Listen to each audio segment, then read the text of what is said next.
നമസ്കാരം.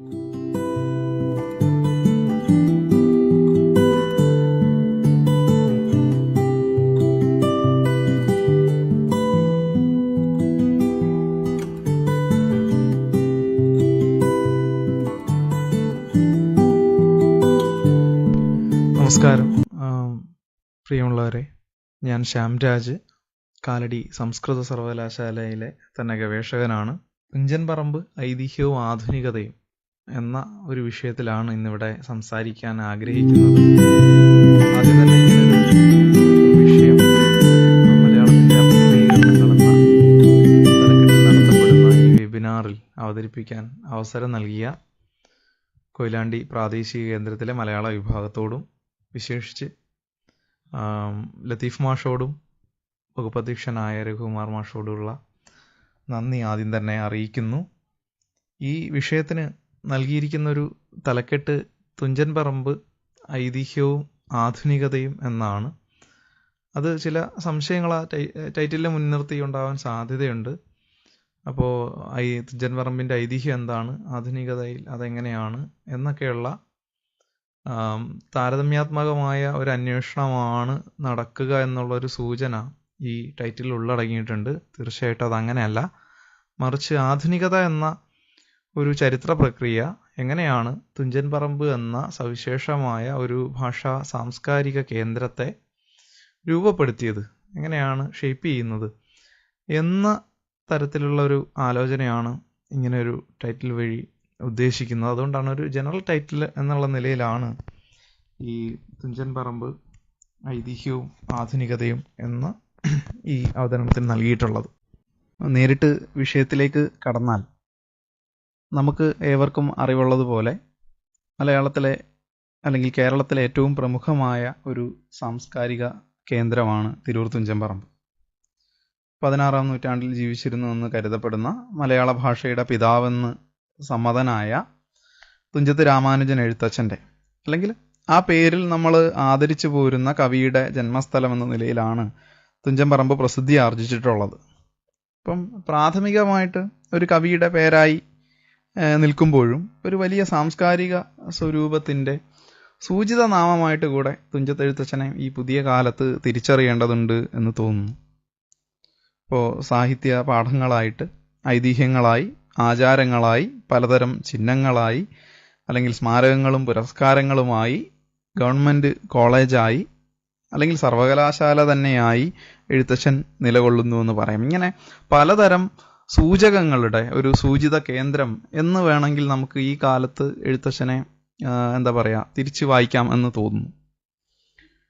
ചിലപ്പോഴൊക്കെ, ചില സമയത്തൊക്കെ ഇത് മാത്രമല്ല, കൗതുകകരമാണെന്ന് തോന്നുന്ന പല സങ്കല്പങ്ങളായിട്ടും എഴുത്തച്ഛൻ വികസിച്ചിട്ടുണ്ട് എന്ന് കാണാം. ഇപ്പോൾ തിരുവനന്തപുരത്ത് ഒരു ഇംഗ്ലീഷ് മീഡിയം സ്കൂളിൻ്റെ പേര് തന്നെ തുഞ്ചൻ മെമ്മോറിയൽ എന്നാണ്. ഭാഷാപിതാവിൻ്റെ പേരിലൊരു ഇംഗ്ലീഷ് മീഡിയം സ്കൂള് തിരുവനന്തപുരത്ത് നിലകൊള്ളുന്നു. അപ്പോൾ ഞാനത് പറഞ്ഞതൊരു നിഷേധാത്മകമായൊരു പ്രവണതയാണ് അതെന്ന നിലയിലല്ല, മറിച്ച് വേണ്ടി വന്നാൽ ഇംഗ്ലീഷിനെയും ഉൾക്കൊള്ളാൻ സുസജ്ജമായ, വിശാലമായ, ഫ്ലെക്സിബിളായ ഒരു സാമൂഹിക ബോധമായി മലയാള മഹാകവിയുടെ, മലയാളത്തിൻ്റെ ഭാഷാപിതാവിൻ്റെ പേര് നിലകൊള്ളുന്നു എന്നാണ് ഞാൻ പറഞ്ഞു വരുന്നത്. അപ്പം അത് മാത്രമല്ല, ഇപ്പം എഴുത്തച്ഛൻ സമാജത്തിൻ്റെ, കുറച്ചുകൂടെ കൗതുകകരമായൊരു സങ്കല്പം, എഴുത്തച്ഛൻ സമാജത്തിൻ്റെ ആചാര്യനായി പോലും എഴുത്തച്ഛൻ പരിഗണിച്ചു വരുന്നുണ്ട്. എഴുത്തച്ഛനെ അവർ നോക്കിക്കണ്ടു വരുന്നുണ്ട്. ഇപ്പോൾ പല സാമുദായിക സംഘടനകളിലും അവരുടെ സാമുദായിക ആചാര്യസ്ഥാനത്ത് നവോത്ഥാന നായകരെ, വ്യക്തിസങ്കല്പങ്ങളെ പരിഗണിക്കുന്നത് പോലെ അല്ലെങ്കിൽ പ്രതിഷ്ഠിച്ചിട്ടുള്ളത് പോലെ എഴുത്തച്ഛൻ്റെ വ്യക്തി സ്വത്വത്തെ മുൻനിർത്തി അദ്ദേഹത്തെ ഒരു സാംസ്കാരിക നായകനായി അല്ലെങ്കിൽ ഒരു സാമുദായിക ആചാര്യനായിട്ട് വരെ പരിഗണിക്കാറുണ്ട് എന്നാണ് ഞാൻ പറഞ്ഞു വരുന്നത്. അതായത് അത്രമേൽ വികസിച്ച ഒരു സങ്കല്പമാണ് തുഞ്ചത്ത് എഴുത്തച്ഛനാണ് എന്ന് ആണ് ഇതിൻ്റെ അർത്ഥം.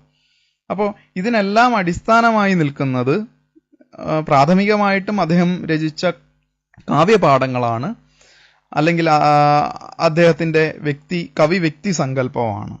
ആ കവി വ്യക്തി സങ്കല്പത്തിൻ്റെ അടിത്തറയായി നിൽക്കുന്നത് അദ്ദേഹത്തിൻ്റെ ജനനം മുൻനിർത്തി സ്മാരക രൂപമാർജിച്ച് നിൽക്കുന്ന തിരൂർ തുഞ്ചൻ പറമ്പാണ് എന്നാണ് ഞാൻ ഈ പറഞ്ഞു വന്നത്.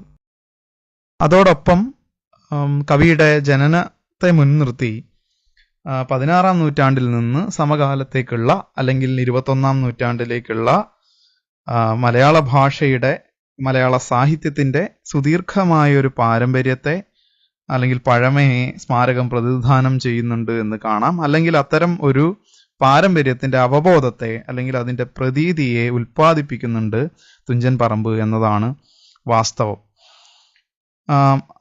അതോടൊപ്പം സാഹിത്യത്തിനുള്ളിൽ ഈ ഒരു പാരമ്പര്യത്തെ മുൻനിർത്തി സാഹിത്യത്തിനുള്ളിൽ വളരെ ഹെജിമോണിക്കായ ഒരു സ്ഥാനം തുഞ്ചൻ പറമ്പിന് കൈവന്നിട്ടുണ്ട് എന്നുള്ളതാണ് എൻ്റെ ധാരണ. അങ്ങനെ ഒരു വസ്തുതയെ മുൻനിർത്തിയിട്ടാണ് തുഞ്ചൻ പറമ്പിന്റെ ചരിത്രത്തെ പരിശോധിക്കാൻ വേണ്ടി ഇവിടെ ശ്രമിക്കുന്നത്. ഇങ്ങനെ പഴമയായി പാരമ്പര്യമായി നിലനിൽക്കുമ്പോൾ തന്നെ ആധുനികത എങ്ങനെയാണ് ഈ സ്ഥല നിർമ്മിതിയിൽ ഇടപെട്ടത് എന്ന് നോക്കിക്കാണാൻ കൂടിയാണ് ഇവിടെ ശ്രമിക്കുന്നത്, ഈ പ്രബന്ധത്തിലൂടെ ശ്രമിക്കുന്നത്. അപ്പോൾ ഒരു സംശയം ഉണ്ടാവാൻ സാധ്യതയുള്ളത് ആധുനികതയെ സംബന്ധിച്ചാണ്. ആധുനികത എന്നത് ഒരു സാഹിത്യ ഭാവുകത്വമായിട്ട് പൊതുവെ പറഞ്ഞു വരാറുണ്ട്. മോഡേണിസം എന്ന് പറയുന്ന സാഹിത്യ ഭാവുകത്വത്തിനും പൊതുവെ ചിലയിടങ്ങളിലൊക്കെ ആധുനികത എന്ന് പറഞ്ഞു വരാറുണ്ട്.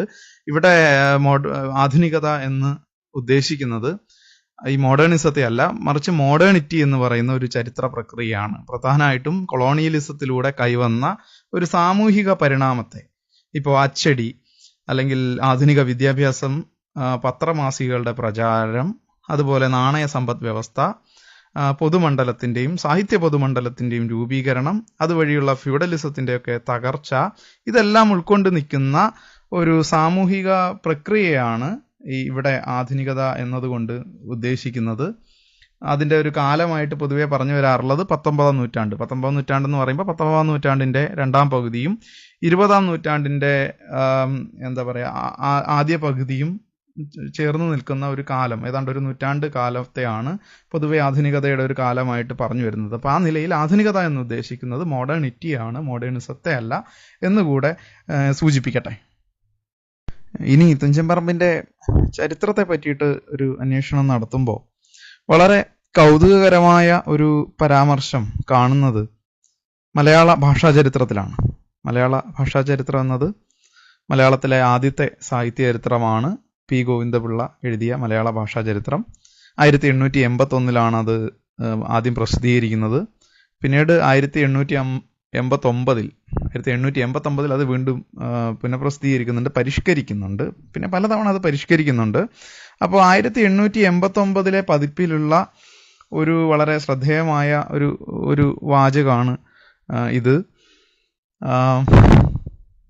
അതിലെ എഴുത്തച്ഛനെ പറ്റിയിട്ടുള്ള വിവരണം, തുഞ്ചത്ത് രാമാനുജൻ എഴുത്തച്ഛൻ എന്ന പേരിലുള്ള വിവരണം ആരംഭിക്കുന്നത് തന്നെ ഇങ്ങനെയാണ്: കവികളിൽ വെച്ച് അഗ്രേസരനായി മഹാനായിരിക്കുന്ന തുഞ്ചത്ത് രാമാനുജൻ എഴുത്തച്ഛന്റെ ജന്മഭൂമി ഈ പുസ്തകം ആദ്യം അച്ചടിപ്പിച്ച സമയം തർക്കപ്പെട്ട വിഷയമായിരുന്നു. മധ്യകേരളത്തിലുള്ള മിക്ക നഗരവാസികൾക്കും ദിവ്യനായ ഈ കവിയുടെ ജന്മഭൂമി അവരുടെ നഗരമെന്ന് സ്ഥാപിക്കണമെന്നോ അല്ലെങ്കിൽ വേറെ ഏതുവിധമെങ്കിലും അദ്ദേഹത്തിന്റെ നാമധേയത്തോട് അവരുടെ സ്വദേശത്തെ സംഘടിപ്പിക്കണമെന്നോ ഉദ്ദേശമുണ്ടായിരുന്നു. അതിനാൽ അദ്ദേഹത്തിന്റെ ജന്മഭൂമി തൃശ്ശിവപേരൂർ എന്നും മറ്റും ഓരോരുത്തർ പറയാറുണ്ട്. ഇന്ന സ്ഥലമെന്നുള്ളത് ഇപ്പോൾ തർക്കിക്കാൻ പാടില്ലാത്ത വിധത്തിൽ തീരുമാനിക്കപ്പെട്ടിരിക്കുന്നു. പൊന്നാനി താലൂക്കിൽ വെട്ടത്തുനാട്ട് ദേശത്ത് വെട്ടത്ത് പുതിയങ്ങാടിക്ക് സമീപമുള്ള പരശുരാമ പ്രതിഷ്ഠയുള്ള തൃക്കണ്ടിയൂർ എന്ന ഒരു മഹാക്ഷേത്രമുണ്ട്. ഈ ശിവക്ഷേത്രത്തിന് സ്വല്പം പടിഞ്ഞാറായിരുന്നു അദ്ദേഹം ജനിച്ച സ്ഥലം. ആ പറമ്പിനെ ഇപ്പോഴും തുഞ്ചൻ പറമ്പെന്ന് പ്രസിദ്ധമായ പേർ പറഞ്ഞു വരുന്നു. ഇങ്ങനെയാണ് മലയാള ഭാഷാ ചരിത്രത്തിന്റെ ആദ്യത്തെ, എഴുത്തച്ഛനെ പറ്റിയിട്ടുള്ള ആദ്യത്തെ വാചകം. അപ്പം ഇതിൽ ചില സൂചനകളൊക്കെ ഉണ്ട്. ഇതാദ്യം അച്ചടിപ്പിച്ച സമയത്ത് തർക്കപ്പെട്ട ഒരു വിഷയമായിരുന്നു എന്നും അതിൽ ചില ആളുകൾക്ക് അവരുടെ സ്ഥലത്തോട് എഴുത്തച്ഛൻ്റെ സ്ഥലത്തെ സ്ഥാപിച്ചെടുക്കണമെന്നും ഒക്കെയുള്ള, പക്ഷെ എന്നാൽ ഇപ്പോൾ അത് തീരുമാനിക്കപ്പെട്ടിരിക്കുന്നു എന്നാണ് അദ്ദേഹം പറയുന്നത്. അപ്പോൾ ഇതിനർത്ഥം ഇല്ലാത്തൊരു സ്ഥലത്തെ ഈ ഘട്ടത്തിൽ ഉണ്ടാക്കിയെടുത്തു എന്നല്ല. എഴുത്തച്ഛൻ്റെ സ്ഥലത്തെ സംബന്ധിച്ച് ചില ആവശ്യകതകളിലേക്ക്, ചില തീരുമാനങ്ങളിലേക്ക് ആ ഘട്ടത്തിലെ കേരളീയ പൊതുമണ്ഡലം, വളരെ പരിമിതമെങ്കിലും ആ ഘട്ടത്തിലെ കേരളീയ പൊതുമണ്ഡലം, വൈജ്ഞാനിക ലോകം എത്തിച്ചേരുന്നു എന്നുള്ളതാണ് ഒരു ഘട്ടത്തിന്റെ ഒരു സവിശേഷ ആവശ്യമായി എഴുത്തച്ഛന്റെ സ്ഥലത്തെ ആവശ്യമായി വരുന്നു. അതുവരെ ചില ഫ്ലെക്സിബിലിറ്റി ഉണ്ടായിരുന്ന, ചില അവ്യക്തതകളൊക്കെ നിലനിന്നിരുന്ന ഒരു സ്ഥലത്തെ വളരെ കൃത്യമായി അടയാളപ്പെടുത്തേണ്ടുന്ന ഒരു സന്ദർഭമായി ഈ 19-ാം നൂറ്റാണ്ടിന്റെ അവസാന പതിറ്റാണ്ടുകൾ മാറുന്നുണ്ട് എന്നുള്ളതാണ് വളരെ പ്രധാനപ്പെട്ട ഒരു കാര്യം. ഗോവിന്ദപിള്ളയിൽ നിന്ന് നമുക്കത് വായിച്ചെടുക്കാം. 1881 തന്നെയുള്ള വിദ്യാവിലാസിനിയിലൊക്കെ തുഞ്ചത്തിരുത്തതിനെ പറ്റി പല ലേഖനങ്ങൾ വരുന്നുണ്ട്. പക്ഷെ അതിലൊന്നും ഈ സ്ഥലത്തെ പറ്റി പറയുന്നില്ല. പക്ഷെ എന്നാൽ 1887 വില്യം ലോഗൻ വളരെ കൃത്യമായി ഈ സ്ഥലത്തെ അടയാളപ്പെടുത്തുന്നുണ്ട് മലബാർ മാനുവലിൽ. ഒരുപക്ഷെ അതോടുകൂടിയാണിത് ഇതിന്റെ ചർച്ചകൾ ഒരുപക്ഷെ ഗോവിന്ദപിള്ളയിലൊക്കെ നമ്മൾ കാണുന്ന ഒരു ഉറപ്പിലേക്ക് വരുന്നത് ആ ഘട്ടത്തിന് ശേഷമായിരിക്കും. എന്തായിരുന്നാലും അതൊരു വലിയ ചർച്ചാ മണ്ഡലമായി, സാമൂഹിക ആവശ്യമായി എഴുത്തച്ഛന്റെ സ്ഥലം മാറിത്തീരുന്നു എന്നതിൻ്റെ ഒരു സൂചന ഈ വാചകത്തിൽ നിന്ന്, ഈ വിവരണത്തിൽ നിന്ന് നമുക്ക് മനസ്സിലാക്കാൻ കഴിയും എന്ന് തോന്നുന്നു. ഇങ്ങനെ ഒരു അവസ്ഥയെ സംജാതമാക്കിയ ഒരു ചരിത്ര പ്രക്രിയ ഇതേ ഘട്ടത്തിൽ തന്നെ നടക്കുന്നുണ്ട്. അത് എഴുത്തച്ഛൻ കൃതികളുടെ അച്ചടിയാണ്. എഴുത്തച്ഛൻ കൃതികളുടെ വ്യാപകമായ അച്ചടി ഇതേ കാലഘട്ടത്തിൽ നടക്കുന്നുണ്ട്. അല്ലെങ്കിൽ അച്ചടി മുതലാളിത്തത്തിന്റെ ഒരു പ്രധാന ഉൽപ്പന്നമായി എഴുത്തച്ഛൻ കൃതികൾ മാറിത്തീരുന്ന ഒരു ചരിത്ര കാലഘട്ടം കൂടിയാണ് ഈ ഒരു 19-ാം നൂറ്റാണ്ടിന്റെ രണ്ടാം പകുതി, വിശേഷിച്ച് അവസാന പതിറ്റാണ്ടുകൾ എന്ന് പറയാം. നാട്ടുപ്രസാധകർ വ്യാപകമായി എഴുത്തച്ഛൻ കൃതികളുടെ അച്ചടിയിൽ ഏർപ്പെടുന്നു. 1862 മഹാഭാരതം കിളിപ്പാട്ട് അച്ചടിച്ചുകൊണ്ട് ചതുരംഗപട്ടണം കാളഹസ്തിയപ്പ മുതലിയാർ അദ്ദേഹത്തിന്റെ വിദ്യാവിലാസം പ്രസാധനശാലയും രംഗത്ത് വരുന്നു. 62 തന്നെ അവർ അധ്യാത്മ രാമായണവും ഭാരതവും ഭാഗവതവും അച്ചടിക്കുന്നു. 1869 കോഴിക്കോട് നിന്ന് വീണ്ടും അവർ അധ്യാത്മരാമായണം അച്ചടിക്കുന്നു. 71 ഭാഗവതം അച്ചടിക്കുന്നു. ഇങ്ങനെ നിരന്തരം അവർ എഴുത്തച്ഛൻ്റെ കൃതികൾ അച്ചടിച്ചുകൊണ്ടേയിരിക്കുന്നു. അച്ചടിക്കുക മാത്രമല്ല, അവർ പാഠസംസ്കരണം നടത്തുന്നുണ്ട്. അപ്പം ഈ ശിഥിലമായ പാഠങ്ങളെ ഒരു ഏകപാഠമാക്കാനുള്ള ശ്രമങ്ങൾ അവർ നടത്തുന്നുണ്ട്. 1878 കൊച്ചിയിലേക്ക് വന്നാൽ, ഇപ്പം മലബാറിലാണ് കാളഹസ്തിയപ്പ മുതലിയാർ അച്ചടിച്ചതെങ്കിൽ കൊച്ചിയിൽ 1878 ആകുമ്പോഴേക്കും പാറേമൽ ഇട്ടൂപ്പ് അദ്ദേഹത്തിന്റെ സെന്റ് തോമസ് അച്ചുകൂടവും എഴുത്തച്ഛൻ കൃതികളുടെ പ്രസാധനത്തിലേക്ക് കടക്കുന്നു. 1881 അവരച്ചടിക്കുന്നുണ്ട്. 1886 ഒക്കെ അവർ ഈ അച്ചടി വളരെ വ്യാപകമായി അധ്യാത്മരാമായണം അച്ചടിച്ച് വ്യാപകമായി പ്രചരിപ്പിക്കുന്നുണ്ട്. അത് ഈ പാറേമൽ ഇട്ടൂപ്പിന്റെ സംരംഭം വളരെ പ്രധാനമായിട്ട് ഉള്ളൂരിനെ പോലെയൊക്കെയുള്ള ആളുകൾ കരുതുന്നുണ്ട്. വളരെ ജനകീയമാക്കുകയായിരുന്നു പാറേമൽ ഇട്ടൂപ്പ് ചെയ്തത്. വിദ്യാവിലാസത്തേക്കാൾ വളരെ കുറഞ്ഞ വിലയ്ക്ക് ഈ സെന്റ് തോമസ് അച്ചുകൂടത്തിൽ നിന്ന് എഴുത്തച്ഛൻ കൃതികൾ വളരെ അധികം പ്രചാരം നേടുന്ന ഒരു ഘട്ടമാണിത്. മറ്റൊരു പ്രധാനപ്പെട്ട പേര് എല്ലാവർക്കും അറിയുന്ന എസ് ടി റെഡ്ഡിയാരുടേതും അദ്ദേഹത്തിൻ്റെ വിദ്യാഭിവർദ്ധിനി എന്ന് പറയുന്ന അച്ചുകൂടത്തിൻ്റെയും അല്ലെങ്കിൽ പ്രസാധനശാലയുടെയും പേരാണ്. എഴുത്തച്ഛൻ കൃതികളുടെ ചരിത്രത്തിൽ വളരെ പ്രധാനമായിരുന്നു എസ് ടി റെഡ്ഡിയാരുടെയും അദ്ദേഹത്തിൻ്റെ വിദ്യാഭിവർദ്ധിനിയുടെയും, കൊല്ലത്ത് നിന്ന് പ്രസിദ്ധീകരിച്ച വിദ്യാഭിവർദ്ധിനിയുടെയും ഇടപെടൽ. അവർ ഒരുപക്ഷെ കേരളത്തിൽ അച്ചടി മുതലാളിത്തത്തിലേക്ക് ഈ ഒരു അച്ചടി മുതലാളിത്തത്തിന്റെ വളരെ പ്രധാനപ്പെട്ട ഒരു സംരംഭം റെഡ്ഡിയാരുടേതായിരുന്നു. ഒരുപക്ഷെ ഒരു നൂറ്റാണ്ടോളം തുടരുന്ന, അപ്പോൾ 2000-ന് ശേഷവും റെഡ്ഡിയാർ ആൻഡ് സൺസ് എന്നുള്ള പേരിൽ ഇവരുടെ അച്ചടി സംരംഭങ്ങൾ തുടരുന്നുണ്ട്. അങ്ങനെ എഴുത്തച്ഛൻ കൃതികളുടെ ചരിത്രത്തിൽ വളരെ പ്രധാനപ്പെട്ട ഒരു സംരംഭമായിരുന്നു റെഡ്ഡിയാരുടേത്.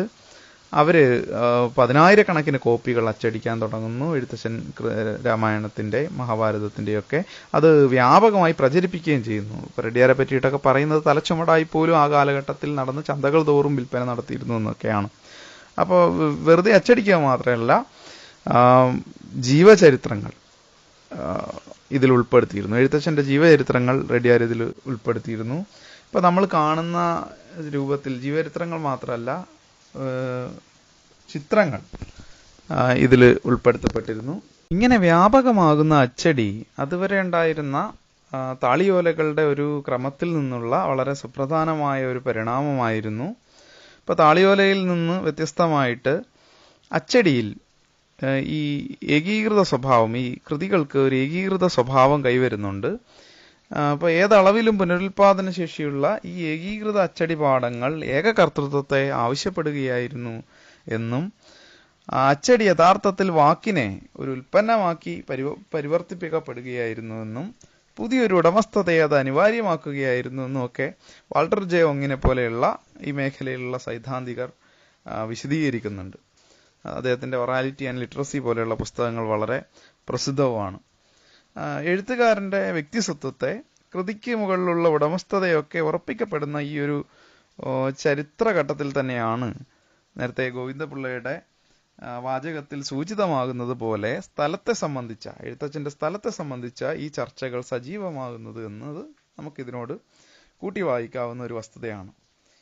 ഇങ്ങനെ തുഞ്ചൻ പറമ്പ് എന്ന ജനന സ്ഥലം പ്രസിദ്ധി ആർജിക്ക് തുടങ്ങുന്നു. തുഞ്ചൻ പറമ്പ് ചർച്ചയാകുന്നു. സ്മാരകത്തെ പറ്റിയുള്ള ചിന്തകളിലേക്ക് 20-ാം നൂറ്റാണ്ടിന്റെ തുടക്കത്തിൽ തന്നെ ആ ചർച്ചകൾ പരിണമിക്കുന്നതായിട്ടും നമുക്ക് കാണാം.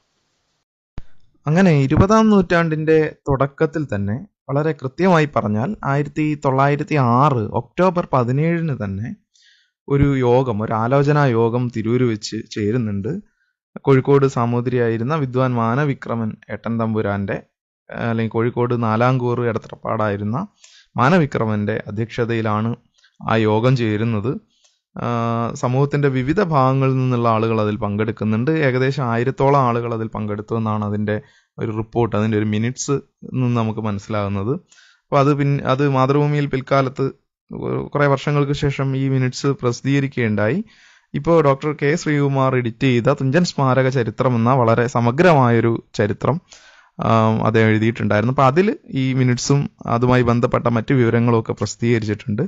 അപ്പോൾ പല തലങ്ങളിലുള്ള ആളുകൾ അതിൽ പങ്കെടുക്കുന്നുണ്ട്. നാട്ടുരാജാക്കന്മാർ പങ്കെടുക്കുന്നുണ്ട്, നായർ പ്രഭുക്കന്മാർ പങ്കെടുക്കുന്നുണ്ട്, അതേപോലെ പരമ്പരാഗതവും ആധുനികവുമായ ആളുകൾ അതിൽ പങ്കെടുക്കുന്നു. ഇപ്പോൾ വക്കീലന്മാർ പങ്കെടുക്കുന്നുണ്ട്, ഈ ജഡ്ജിമാർ പങ്കെടുക്കുന്നുണ്ട്, ബ്രിട്ടീഷ് ഉദ്യോഗസ്ഥർ പങ്കെടുക്കുന്നുണ്ട്, കേരളത്തിലെ പത്രപ്രവർത്തകർ വ്യാപകമായിട്ട് അതിൽ പങ്കെടുക്കുന്നുണ്ട്. ഇപ്പോൾ മലയാള മനോരമ, കേരള പത്രിക, ഭാരതബന്ധു, ഇങ്ങനെയുള്ള ആ ഘട്ടത്തിലെ മിക്ക പത്രങ്ങളുടെയും റിപ്പോർട്ടർമാർ അവിടെ താമസിച്ച് അത് റിപ്പോർട്ട് ചെയ്യുകയൊക്കെ ചെയ്തതായിട്ട് അതിൽ പറയുന്നുണ്ട്.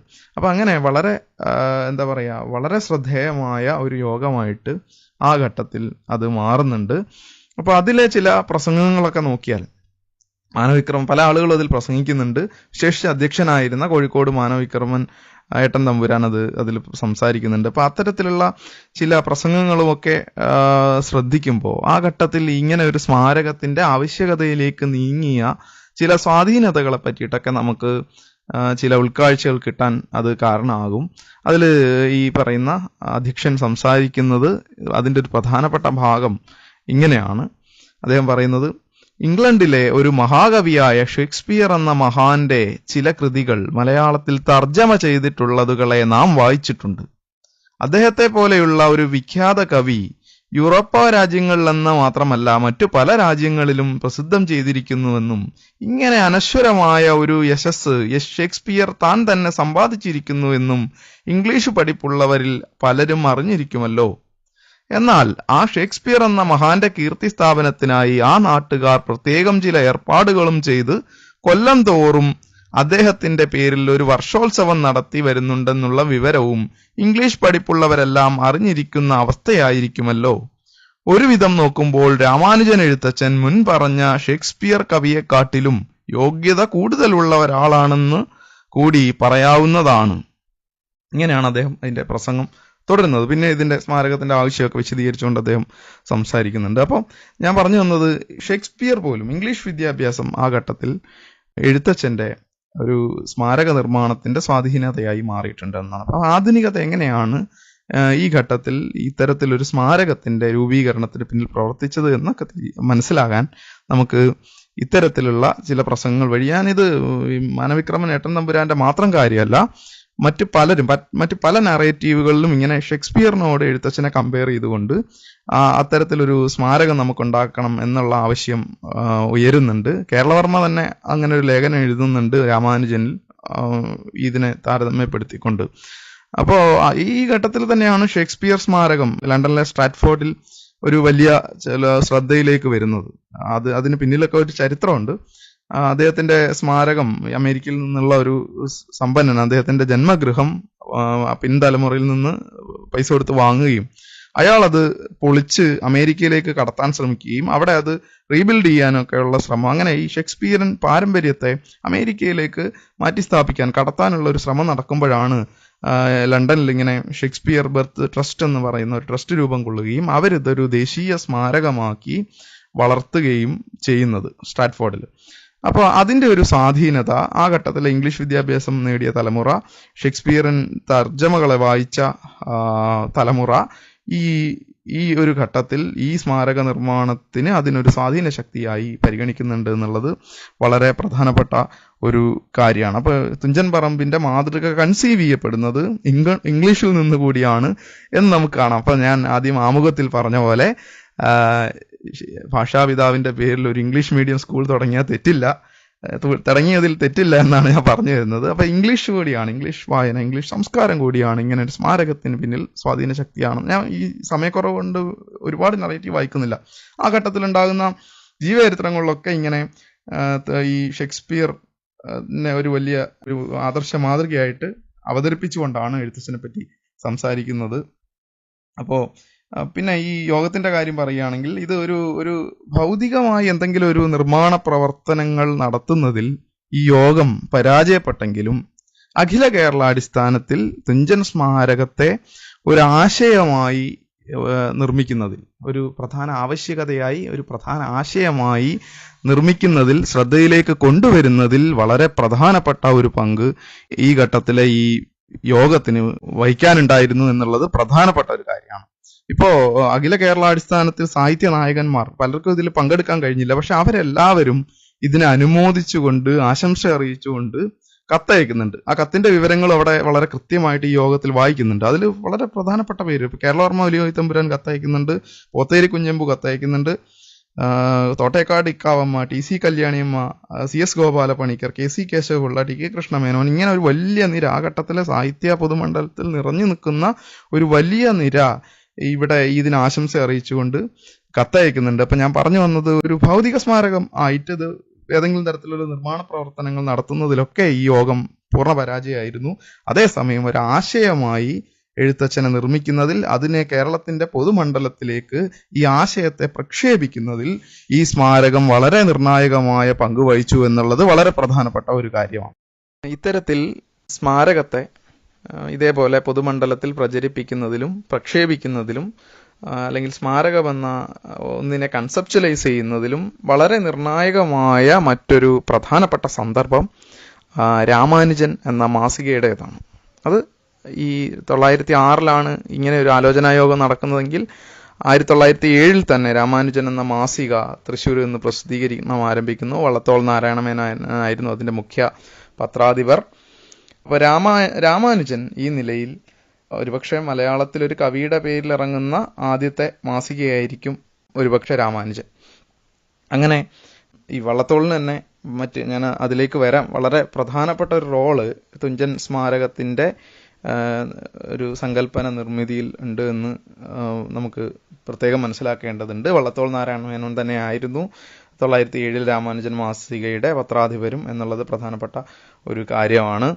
അപ്പോൾ ഈ അതിൻ്റെ ആമുഖത്തിൽ, ഈ രാമാനുജന്റെ ആമുഖത്തിൽ ഇങ്ങനെ അതിന്റെ ഉദ്ദേശ ലക്ഷ്യങ്ങളെ വളരെ കൃത്യമായി പറയുന്നിടത്ത് ഇങ്ങനെ പറയുന്നുണ്ട്: എഴുത്തച്ഛന്റെ സ്മാരക വിഷയത്തിൽ തക്കതായ ഏർപ്പാടുകൾ ചെയ്യുന്നതിന് ആലോചന ചെയ്യാൻ വേണ്ടി ഈയിടെ അദ്ദേഹത്തിന്റെ ജനനസ്ഥലമായ തൃക്കണ്ടിയൂർ വെച്ചുണ്ടായ മലയാളികളുടെ മഹാസമ്മേളനം മൂലം വെളിപ്പെട്ട ഏതദേശീയരുടെ ആ മഹോത്സവത്തിൽ ഞങ്ങളും ധാരാളം കൊണ്ടിട്ടുള്ളവരാണെന്നും ആ മഹാസഭയുടെ ഉദ്ദേശങ്ങളെ വേണ്ട പോലെ നിറവേറ്റുന്നതിന് ഈ മാസിക സഹായകമായി തീരുന്നതിന് പുറമെ ആ മഹാൻ ധരിച്ചിരുന്ന പരിശുദ്ധ നാമധേയത്തിന്റെ നിരന്തര സ്മരണയ്ക്ക് സമർപ്പിക്കപ്പെട്ടിട്ടുള്ള ഞങ്ങളുടെ പ്രത്യേകമായ ഏർപ്പാട് കൂടി ആയി ഇത് തീരത്തക്കവണ്ണമായി ഈ കാര്യത്തിൽ ഞങ്ങൾ യഥാശക്തി പ്രവർത്തിക്കാൻ ഒരുങ്ങിയിട്ടുള്ളതാണെന്നും ഇവിടെ പ്രസ്താവിച്ചു കൊള്ളുന്നു. ഇങ്ങനെയാണ് അതിൻ്റെ ഒരു പ്രസ്താവന. രാമാനുജൻ എന്ന് പറഞ്ഞ മാസികയുടെ പ്രസ്താവന ഇങ്ങനെയാണ് നീണ്ടുപോകുന്നത്. പിന്നെ അതിന്റെ ഉദ്ദേശ ലക്ഷ്യങ്ങളെയൊക്കെ കൂടുതൽ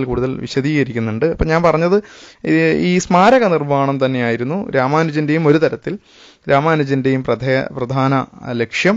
അതേസമയം രാമാനുജൻ ഏതാണ്ട് ഒരു 7-8 ലക്കത്തോടു കൂടി മുടങ്ങിപ്പോയ ഒരു മാസികയാണ്.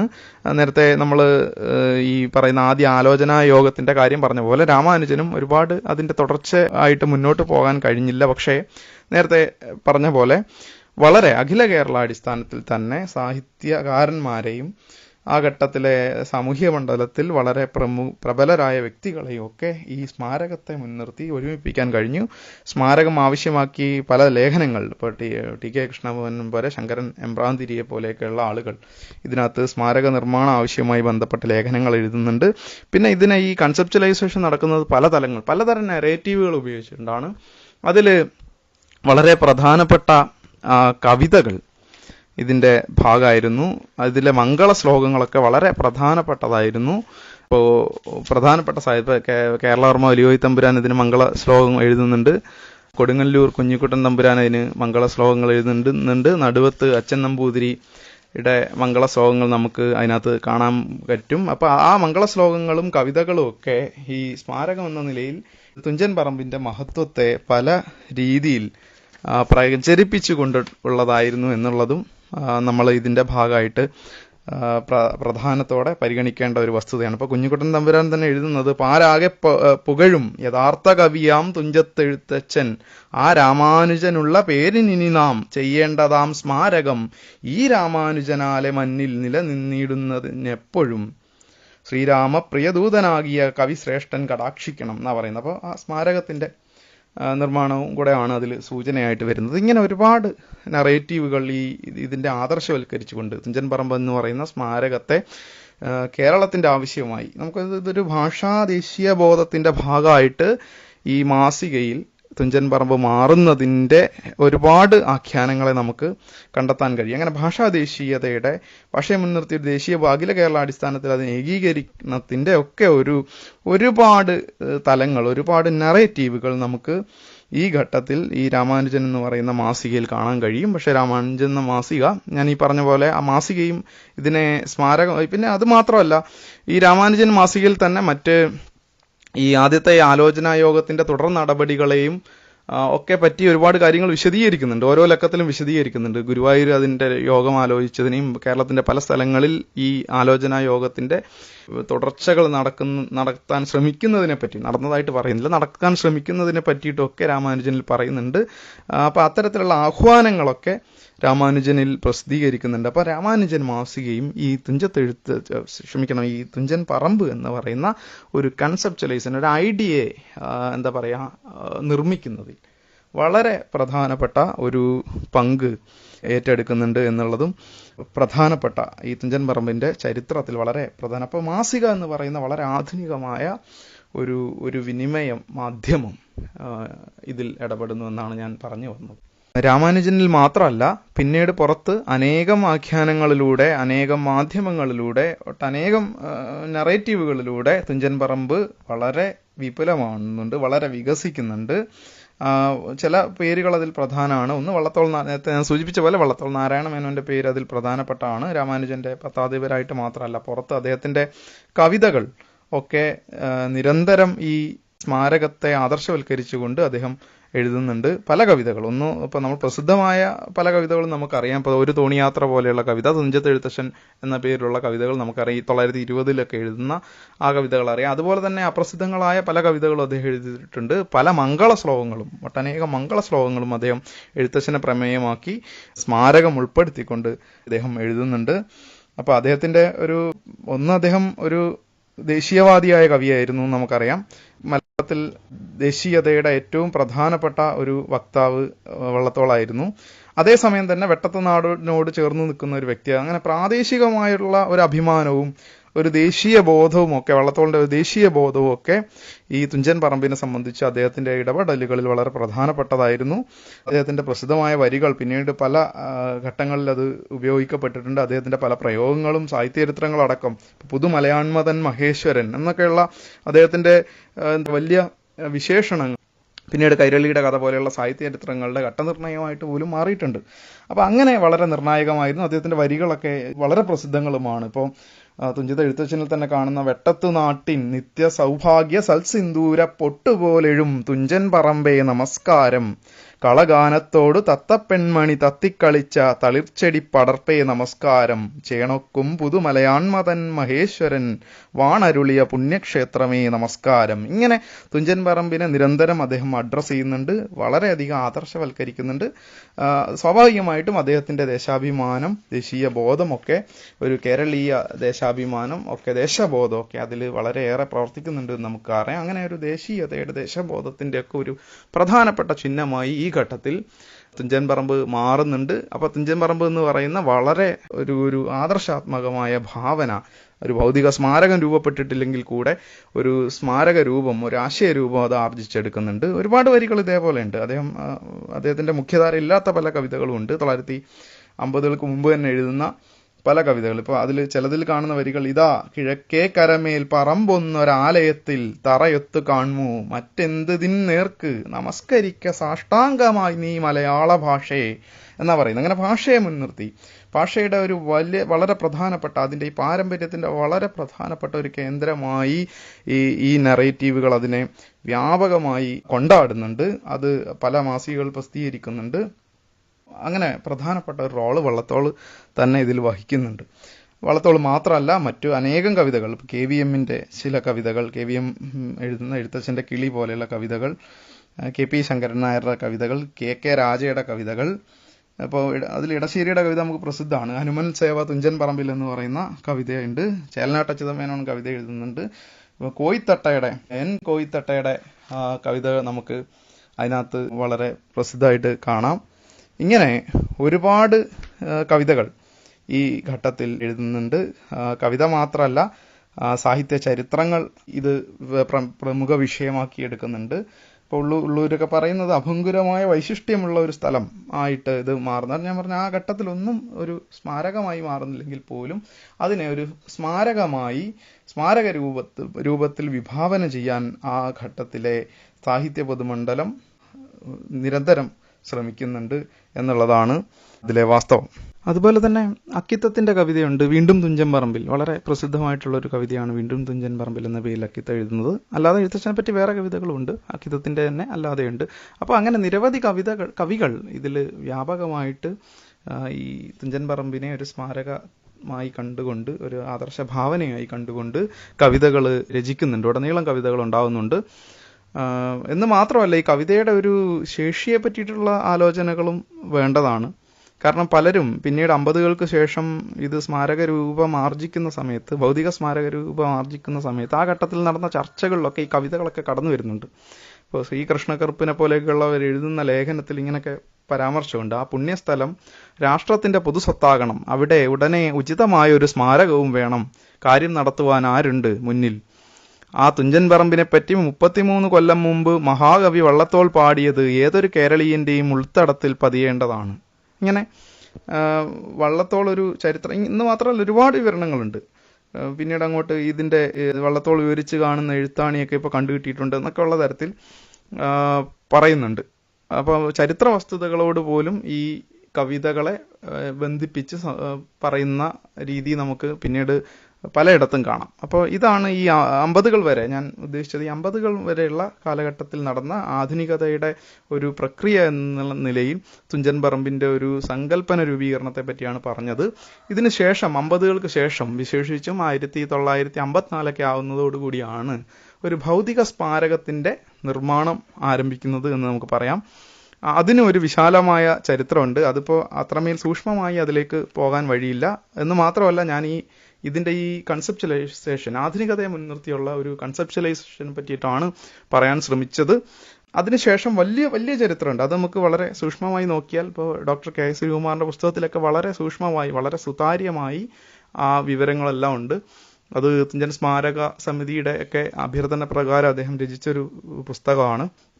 അപ്പോൾ ഈ വിശാലം വലിയ ചരിത്രമാണ്. അപ്പോൾ അതിൽ 1961 മാത്രമാണ് സ്മാരകം ഒരു പൊതു സ്വത്തായിട്ട് മാറുന്നത് എന്ന് നമുക്ക് കാണാം.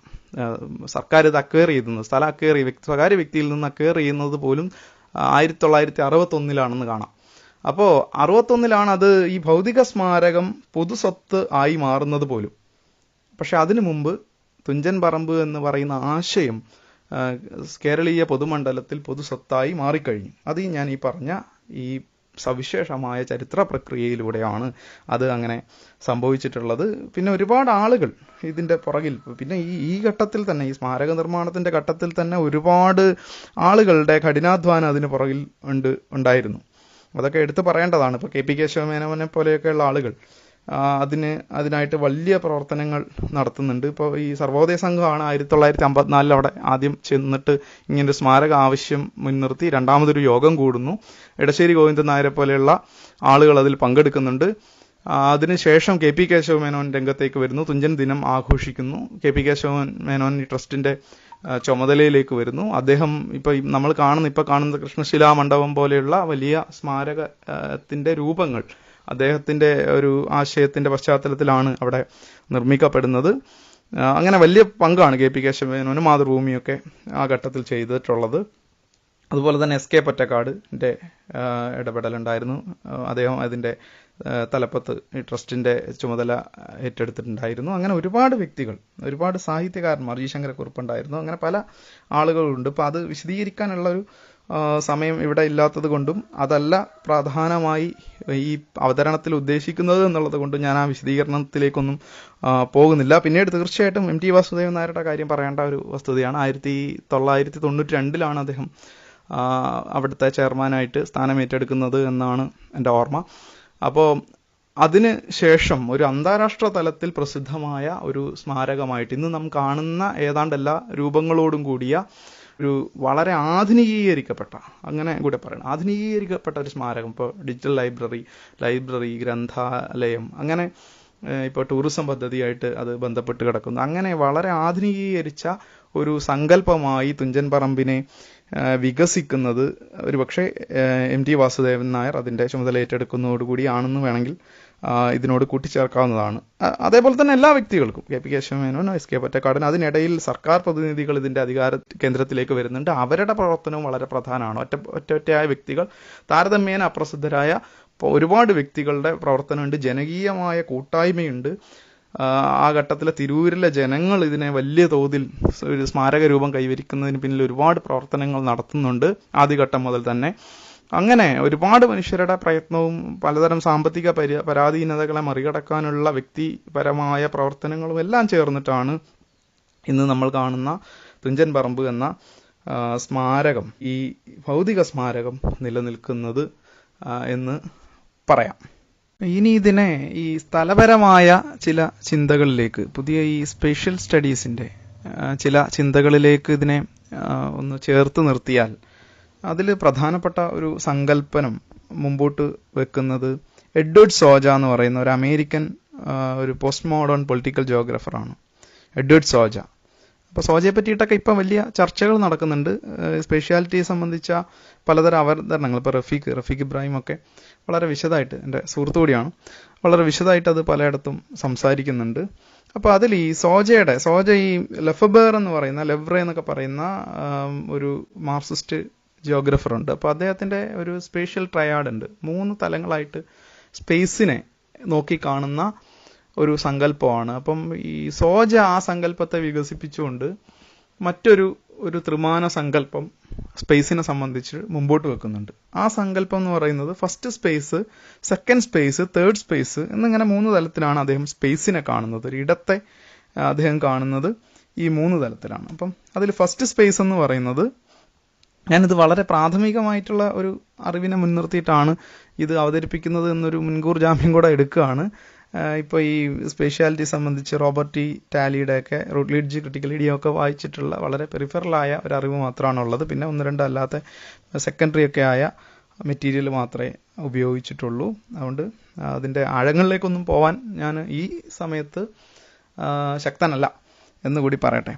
അപ്പോൾ ഈ ഫസ്റ്റ് സ്പേസ് എന്ന് പറയുന്നത്, അദ്ദേഹം പറയുന്ന ഫസ്റ്റ് സ്പേസ് എന്ന് പറയുന്നത് റിയൽ സ്പേസ് ആണ്, മെറ്റീരിയൽ സ്പേസ് ആണ്. അതുകൊണ്ട് നമുക്ക് എന്താ പറയുക, കണ്ണുകൊണ്ട് കാണാൻ കഴിയുന്ന, അളക്കാൻ കഴിയുന്ന, സംഖ്യ കൊണ്ട് എണ്ണാൻ കഴിയുന്ന ഒരു സ്പേസിനെയാണ് ഇതിൽ ഫസ്റ്റ് സ്പേസ് എന്ന് പറയുന്നത്.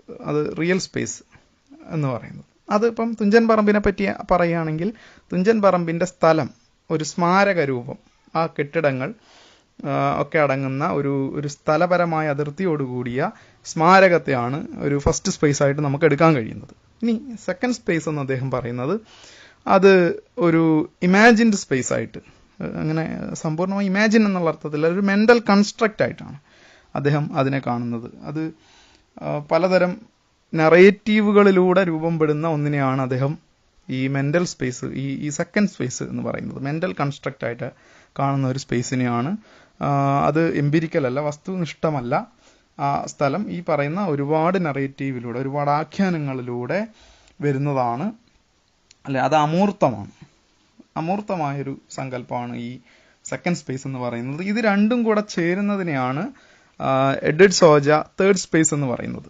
അപ്പം തുഞ്ചൻ പറമ്പിനെ സംബന്ധിച്ച് ഈ സെക്കൻഡ് സ്പേസ് എന്ന് പറയുന്നത് ഞാൻ ഈ പറഞ്ഞ ഈ ചരിത്ര പ്രക്രിയയിൽ രൂപപ്പെടുന്ന ആധുനികതയുടെ ഒരു മുൻകൈയിൽ അതിന്റെ വിവിധ വ്യവഹാരങ്ങളിലൂടെ ആഖ്യാനം ചെയ്യപ്പെടുകയും മഹത്വവൽക്കരിക്കുകയും ചെയ്ത തുഞ്ചൻ പറമ്പ് എന്ന് പറയുന്ന ഈ ഒരു അവബോധത്തെയാണ് ഈ പറയുന്ന സെക്കൻഡ് സ്പേസ് ആയിട്ട് നമുക്ക് കാണാൻ കഴിയുന്നത്.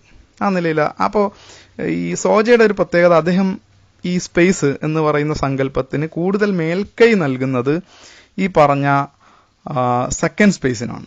ഒരു പക്ഷേ ഈ ഫസ്റ്റ് സ്പേസിനേക്കാൾ അദ്ദേഹം പ്രാധാന്യം നൽകുന്നത് സെക്കൻഡ് സ്പേസിനാണ്. ഈ സെക്കൻഡ് സ്പേസിലാണ് പവർ വർക്ക് ചെയ്യുക, അധികാരം പ്രവർത്തിക്കുക, ഈ പറയുന്ന നറേറ്റീവ് വഴി രൂപപ്പെടുന്ന ഒരു ഒന്നിനാണ് എന്നുള്ള ഒരു സങ്കല്പമാണ്. എന്താ പറയുക, കൾച്ചറൽ ഹെജിമണി പ്രവർത്തിക്കുന്നത് ഈ സെക്കൻഡ് സ്പേസിലാണ് എന്നാണ് സോജ പറയുന്നതിന്റെ ഒരു സാമാന്യാർത്ഥം. അപ്പോൾ അങ്ങനെ നോക്കുകയാണെങ്കിൽ ഇദ്ദേഹം പറയുന്നത് ഈ സെക്കൻഡ് സ്പേസിന്റെ ഒരു മീഡിയേഷനിലൂടെ നമ്മൾ അറിയുന്ന ഫസ്റ്റ് സ്പേസ് ആണ് ഏത്, ഈ യഥാർത്ഥ ഈ തേർഡ് സ്പേസ് എന്ന് പറയുന്നത്. തേർഡ് സ്പേസിനെ അദ്ദേഹം വിശേഷിപ്പിക്കുന്നത് ഇതിന്റെ മധ്യസ്ഥീകരണത്തിലൂടെ, സെക്കൻഡ് സ്പേസിന്റെ മധ്യസ്ഥീകരണത്തിലൂടെ നമ്മൾ അറിയുന്ന ഫസ്റ്റ് സ്പേസ് ആണ് തേർഡ് സ്പേസ്. അപ്പൊ നമ്മൾ ഈ കാണുന്ന തുഞ്ചൻ പറമ്പ് എന്ന് പറയുന്നത് ഈ നറേറ്റീവിന്റെ ബലത്തിൽ നമ്മൾ അറിയുന്ന ആ ഭൗതിക സ്ഥലത്തെയാണ്. ഈ നറേറ്റീവുകളുടെ ഈ പറയുന്ന ഭാഷയെ ബന്ധിപ്പിച്ച് ഒരുപാട് ഐതിഹ്യങ്ങളെ ബന്ധിപ്പിച്ച് അതിന്റെ പേരിലുണ്ടായ ദിവ്യത്വത്തെ ബന്ധിപ്പിച്ച് കേരളീയമായ നമ്മുടെ അഭിമാനങ്ങളെ ബന്ധിപ്പിച്ച് നമ്മൾ ഉണ്ടാക്കി വെച്ച ഈ നറേറ്റീവുകളിലൂടെ നമ്മൾ അറിയുന്ന ഭൗതിക സ്മാരകമാണ് തുഞ്ചൻ പറമ്പിന്റെ തേർഡ് സ്പേസ് എന്നുള്ളതാണ് ഈ ഒരു സിദ്ധാന്തത്തെ ഇവിടെ അപ്ലൈ ചെയ്താൽ നമുക്ക് മനസ്സിലാകുന്നത്. അപ്പൊ സൂക്ഷ്മമായി നോക്കിയാൽ അതിനെ കൃത്യമായി അത് കണക്ട് ചെയ്ത് പോകുന്നുണ്ട് എന്ന് നമുക്ക് മനസ്സിലാവും. അപ്പോൾ നമുക്ക് അറിയുന്ന അല്ലെങ്കിൽ നമുക്ക് അനുഭവവേദ്യമായ തുഞ്ചൻ പറമ്പ് എന്നത് ഞാൻ ഈ സൂചിപ്പിച്ചതുപോലെ ഈ ഫസ്റ്റ് സ്പേസും സെക്കൻഡ് സ്പേസും ചേർന്ന് രൂപപ്പെടുന്ന ഈ തേർഡ് സ്പേസ് ആണ്. അതായത് നറേറ്റീവായ ഒരു ഇടവും അതേപോലെ തന്നെ മെറ്റീരിയലായ ഒരു ഇടവും കൂടെ ചേരുന്ന ഒരു തുഞ്ചൻ പറമ്പാണ്. ഒരു തേർഡ് സ്പേസിനെയാണ് നമുക്ക് അനുഭവവേദ്യമായ എന്ന് നമ്മൾ അറിയുന്ന ഒരു തുഞ്ചൻ പറമ്പ് എന്ന് നമുക്കിവിടെ ചുരുക്കി പറയാം. അപ്പോൾ ഞാനിവിടെ അവസാനിപ്പിക്കുകയാണ്. അപ്പോൾ ഈ സെമിനാറിന്റെ ആത്യന്തികമായ ഈ അവതരണത്തിന്റെ ആത്യന്തികമായ ലക്ഷ്യം ഏതെങ്കിലും തരത്തിൽ ആധുനികതയാണ് തുഞ്ചൻ പറമ്പിനെ പൂർണ്ണമായും സൃഷ്ടിച്ചത്, അല്ലെങ്കിൽ അത് ആധുനികതയുടെ ഒരു നിർമ്മിതിയാണ് എന്ന് പറയാനല്ല. അങ്ങനെ ഒരിക്കലും പറയാനും സാധിക്കില്ല. മറിച്ച് വളരെ ആഴത്തിലുള്ള ഐതിഹ്യ ബന്ധങ്ങളുള്ള പലതരം ഓർമ്മകളൊക്കെ നിലനിൽക്കുന്ന, വളരെ വിദൂരമായ ഓർമ്മകളൊക്കെ നിലനിൽക്കുന്ന ഇടമാണ്. പിന്നെ ഭൗതികമായ ചില വസ്തുക്കളും തുഞ്ചൻ പറമ്പിൽ നിന്ന് കണ്ടെടുത്തിട്ടുണ്ട്. തുഞ്ചത്ത് എഴുത്തച്ഛൻ്റെതെന്ന് കരുതപ്പെടുന്ന എഴുത്താണ്, എഴുത്തോല ഒക്കെ പിന്നീട് ഈ 60കളോടുകൂടെയൊക്കെ അവിടുത്തെ ശേഷിപ്പുകളായിട്ട് അവിടെ നിന്ന് തന്നെ കണ്ടെടുത്തതായും അദ്ദേഹം പൂജിക്കുന്ന വിഗ്രഹം ഇപ്പോഴും അവിടെ പ്രതിഷ്ഠിച്ചിട്ടുണ്ട്. അപ്പൊ അങ്ങനെ ഭൗതിക തലത്തിൽ ഒരുപാട് ബന്ധങ്ങൾ ഉള്ള ഒരു സ്ഥലമാണ്. ഇനി അതല്ലെങ്കിൽ പോലും പലതരം ഐതിഹ്യങ്ങളൊക്കെ, പ്രാദേശികമായ ഓർമ്മകളും വിശ്വാസങ്ങളും ഒക്കെ നിലനിൽക്കുന്ന ഒരു പ്രദേശമാണ്. അപ്പൊ അത് ആധുനികതയുടെ ഒരു നിർമ്മിതിയാണെന്നൊന്നും നമുക്ക് പറയാൻ കഴിയില്ല. പക്ഷേ ഒരു സ്മാരകം എന്ന നിലയിൽ, ഒരു സാഹിത്യ സ്മാരകം എന്ന നിലയിൽ, ഒരു സാംസ്കാരിക തലത്ത് അല്ലെങ്കിൽ കേരളീയ സാംസ്കാരികതയിൽ തുഞ്ചൻ പറമ്പിന് കൈവന്ന ഒരു സവിശേഷ പദവി മൂല്യം ഞാൻ ഈ പറഞ്ഞ ആധുനികതയുടെ വിവിധ ആഖ്യാനപരമായ വിവിധ വ്യവഹാരങ്ങളുടെ ഇടപെടൽ കൊണ്ട് കൂടെ കൈവന്നതാണ്. ഇപ്പൊ സാഹിത്യ ചരിത്രങ്ങൾ, മാസികകൾ, അച്ചടി മുതലാളിത്തം, ആധുനിക കവികളുടെ കവിതകൾ, അങ്ങനെ വിവിധ നറേറ്റീവുകളിലൂടെ രൂപപ്പെട്ടത് കൂടെയാണ് ഈ സവിശേഷ സ്ഥാനം, ഈ വളരെ ഹെജിമോണിക്കായ ഈ ഒരു സ്ഥാനം എന്നാണ് ഇതുവഴി ഇവിടെ പറയാൻ വേണ്ടി ശ്രമിച്ചത്. അപ്പം ഞാൻ നിർത്തുകയാണ്. അതിനുമുമ്പ് ഒരു കാര്യം കൂടി പറഞ്ഞുകൊണ്ട് അവസാനിപ്പിക്കാം. ഈ തുഞ്ചൻ പറമ്പിന്റെ ഒരു സ്ഥല ഐതിഹ്യപരമായി എഴുത്തച്ഛന്റെ ജീവിതവുമായി ബന്ധപ്പെട്ട് ഐതിഹ്യങ്ങളിൽ 2 സ്ഥലങ്ങളെ പറ്റി പറയുന്നുണ്ട്. ഒന്ന് അദ്ദേഹത്തിന്റെ ജനനവുമായി ബന്ധപ്പെട്ട തുഞ്ചൻ പറമ്പ്, മറ്റൊന്ന് അദ്ദേഹത്തിന്റെ അന്ത്യനാളുകൾ അദ്ദേഹം ചെലവഴിച്ചു എന്ന് കരുതപ്പെടുന്ന, അദ്ദേഹത്തിന്റെ മരണം സംഭവിച്ചു എന്ന് കരുതപ്പെടുന്ന ചിറ്റൂർ ഗുരുമഠം. അത് പാലക്കാടുള്ള ചിറ്റൂർ ഗുരുമഠമാണ്. ഒരുപക്ഷെ തുഞ്ചൻ പറമ്പിനേക്കാൾ ഒരുപാട് ഐതിഹ്യങ്ങൾ, ഇപ്പോൾ ശോകനാശിനി പുഴയുമായിട്ടുള്ള ബന്ധം, അവിടെ പലതരം ബ്രാഹ്മണരെ കൊണ്ടുവന്ന് കുടിയിരുത്തിയതിനെ പറ്റിയൊക്കെ പറയുന്നുണ്ട്. അങ്ങനെ ഒരുപാട് ഐതിഹ്യങ്ങൾ, അവിടെ അദ്ദേഹം ക്ഷേത്രം സ്ഥാപിച്ചതായിട്ടൊക്കെ പറയുന്നുണ്ട്. വളരെ ആചാര സ്വഭാവത്തോടു കൂടി അവിടെ ഇപ്പോഴും പല കാര്യങ്ങളും പരിപാലിച്ചു വരുന്നുണ്ട്. അപ്പം അങ്ങനെ ആഴത്തിൽ ഐതിഹ്യം നിലനിൽക്കുകയാണ്. പിന്നെ ചരിത്രത്തിലേക്ക് നമ്മൾ പോയാൽ ഇപ്പൊ AC ബർണലൊക്കെ തന്നെ 1874 തന്നെ ഈ ഗുരുമഠം സന്ദർശിച്ചതായിട്ട് പറയുന്നുണ്ട്. അദ്ദേഹം അവിടെ തുഞ്ചത്ത് എഴുത്തച്ഛന്റെ എഴുത്താണിയും താളിയോലകളും സാളഗ്രാമവും യോഗദണ്ഡും ഒക്കെ കണ്ടതായിട്ടൊക്കെ രേഖപ്പെടുത്തുന്നുണ്ട്. ഞാൻ പറയുന്ന ആ നിലയിൽ ഐതിഹ്യപരമായി വളരെ വേരുറപ്പുള്ള, വിശ്വാസപരമായ ഒരുപാട് കാര്യങ്ങൾ നിലനിൽക്കുന്ന ഒരു പ്രദേശമാണ് ചിറ്റൂർ ഗുരുമഠം. പക്ഷേ പിന്നീട് നമ്മുടെ സാംസ്കാരികതയിൽ, നമ്മുടെ ഭാഷാ ചരിത്രത്തിൽ, നമ്മുടെ ഭാഷാ സാംസ്കാരികതയിൽ, പൊതുമണ്ഡലത്തിൽ വേണ്ട രീതിയിൽ ചിറ്റൂർ ഗുരുമഠം അടയാളപ്പെടുത്താതെ പോവുകയും തുഞ്ചൻ പറമ്പ് ഒരു വലിയ സാംസ്കാരിക ചിഹ്നമായി, ഭാഷയുടെ ഒരു അടിസ്ഥാന കേന്ദ്രമായി ഒക്കെ മാറുന്നതിന് പിന്നിൽ നേരത്തെ ഞാൻ പറഞ്ഞ ഈ നറേറ്റീവുകളായിരിക്കാം. അല്ലെങ്കിൽ ചിറ്റൂർ മഠത്തിന്റെ ഈ സെക്കൻഡ് സ്പേസ് എന്ന് പറയുന്നത്, നറേറ്റീവായി രൂപപ്പെടുന്ന ചിറ്റൂർ സ്പേസിന്റെ ഈ സെക്കൻഡ് സ്പേസ്, അതായത് വള്ളത്തോൾ ചിറ്റൂർ ഗുരുമഠത്തെ പറ്റി കവിത എഴുതിയെങ്കിൽ രൂപപ്പെടുന്ന ഈ സെക്കൻഡ് സ്പേസ് വേണ്ട രീതിയിൽ വികസിക്കാത്തത് കൊണ്ടായിരിക്കാം ഇപ്പോഴും ഈ മെറ്റീരിയൽ സ്പേസ് ആയിട്ട് തന്നെ വലിയ രീതിയിൽ ഈ നിലയിൽ ഒരു വലിയ സങ്കല്പനമായി ചിറ്റൂർ ഗുരുമഠം വികസിക്കാതിരിക്കുകയും തുഞ്ചൻ പറമ്പ് ആ നിലയിൽ നമ്മൾ വലിയ തോതിൽ ആഘോഷിക്കപ്പെടുന്നതിൻ്റെയും ഒരു കാരണം ഞാൻ ഈ പറഞ്ഞ വ്യവഹാരങ്ങൾ വേണ്ട രീതിയിൽ ഈ 2ാമത്തെ സ്മാരകത്തിൽ എൻഗേജ് ചെയ്തില്ല എന്നുള്ളതായിരിക്കാം. ഏതായാലും ഞാനിവിടെ എൻ്റെ അവതരണം അവസാനിപ്പിക്കുകയാണ്. കൂടുതൽ ചർച്ചകളിലേക്ക് നമുക്ക് പോകാം, അതിന് സമയമുണ്ടെങ്കിൽ അതിലേക്ക് പോകാം. ഏതായിരുന്നാലും ഈ വെബിനാറിൻ്റെ ഒരു പ്രശ്നം എന്താണെന്ന് വെച്ചാൽ, നമ്മുടെ മുമ്പിലിരിക്കുന്ന ആളുകളുടെ മുഖം നോക്കിയിട്ടെങ്കിലും ഇത് അവസാനിപ്പിക്കാൻ ഒരു സാഹചര്യം ഇല്ല എന്നുള്ളതാണ്. അപ്പോൾ ഏതായിരുന്നാലും ഇത്രയും നേരം കേട്ടിരുന്ന മുഴുവൻ ആളുകളോടുള്ള നന്ദി രേഖപ്പെടുത്തുന്നു. ഒപ്പം തന്നെ ഇങ്ങനൊരു അവസരം നൽകിയ, ഇങ്ങനൊരു വിഷയം ഇവിടെ അവതരിപ്പിക്കാൻ അവസരം നൽകിയ കൊയിലാണ്ടി പ്രാദേശിക കേന്ദ്രത്തിലെ മലയാള വിഭാഗത്തോടും, വിശേഷിച്ച് പ്രിയപ്പെട്ട ലത്തീഫ് മാഷോടും രഘുകുമാർ മാഷോടും ഒക്കെ ഉള്ള നന്ദി അറിയിച്ചുകൊണ്ട് നിർത്തുന്നു. നന്ദി.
സംസാരിച്ചു നോക്കൂ. ഇപ്പൊ കേൾക്കുന്നുണ്ടോ? ക്ലിയർ ആയോ? ക്ലിയർ ആയിട്ടുണ്ടോ പക്ഷേ? യെസ്. അപ്പൊ പറയാമോ?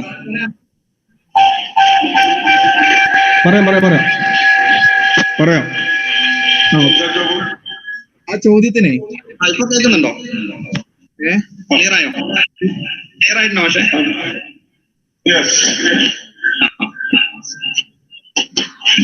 അപ്പൊ പറയാമോ? ഒരുപാട് ശബ്ദം കേൾക്കുന്നുണ്ട്.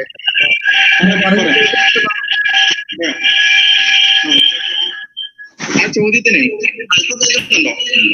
അപ്പോ എന്താ വെച്ചാല് ഈ താളിയോലകളുടെ ഒരു വലിയ ചരിത്രമുണ്ട് ഇതിന്, എഴുത്തച്ഛൻ കൃതികളുടെ പ്രചാരത്തിന്. അപ്പൊ ഞാൻ ഇതിൽ ഏകീകരണം എന്ന് ഉദ്ദേശിച്ചത് താളിയോലകളിൽ നിന്ന് അച്ചടിയിലേക്ക് വരുമ്പോൾ ഉള്ള ഒരു ഏകീകൃത പാഠത്തെ നിർമ്മിക്കാനുള്ള ഒരു ശ്രമമാണ്.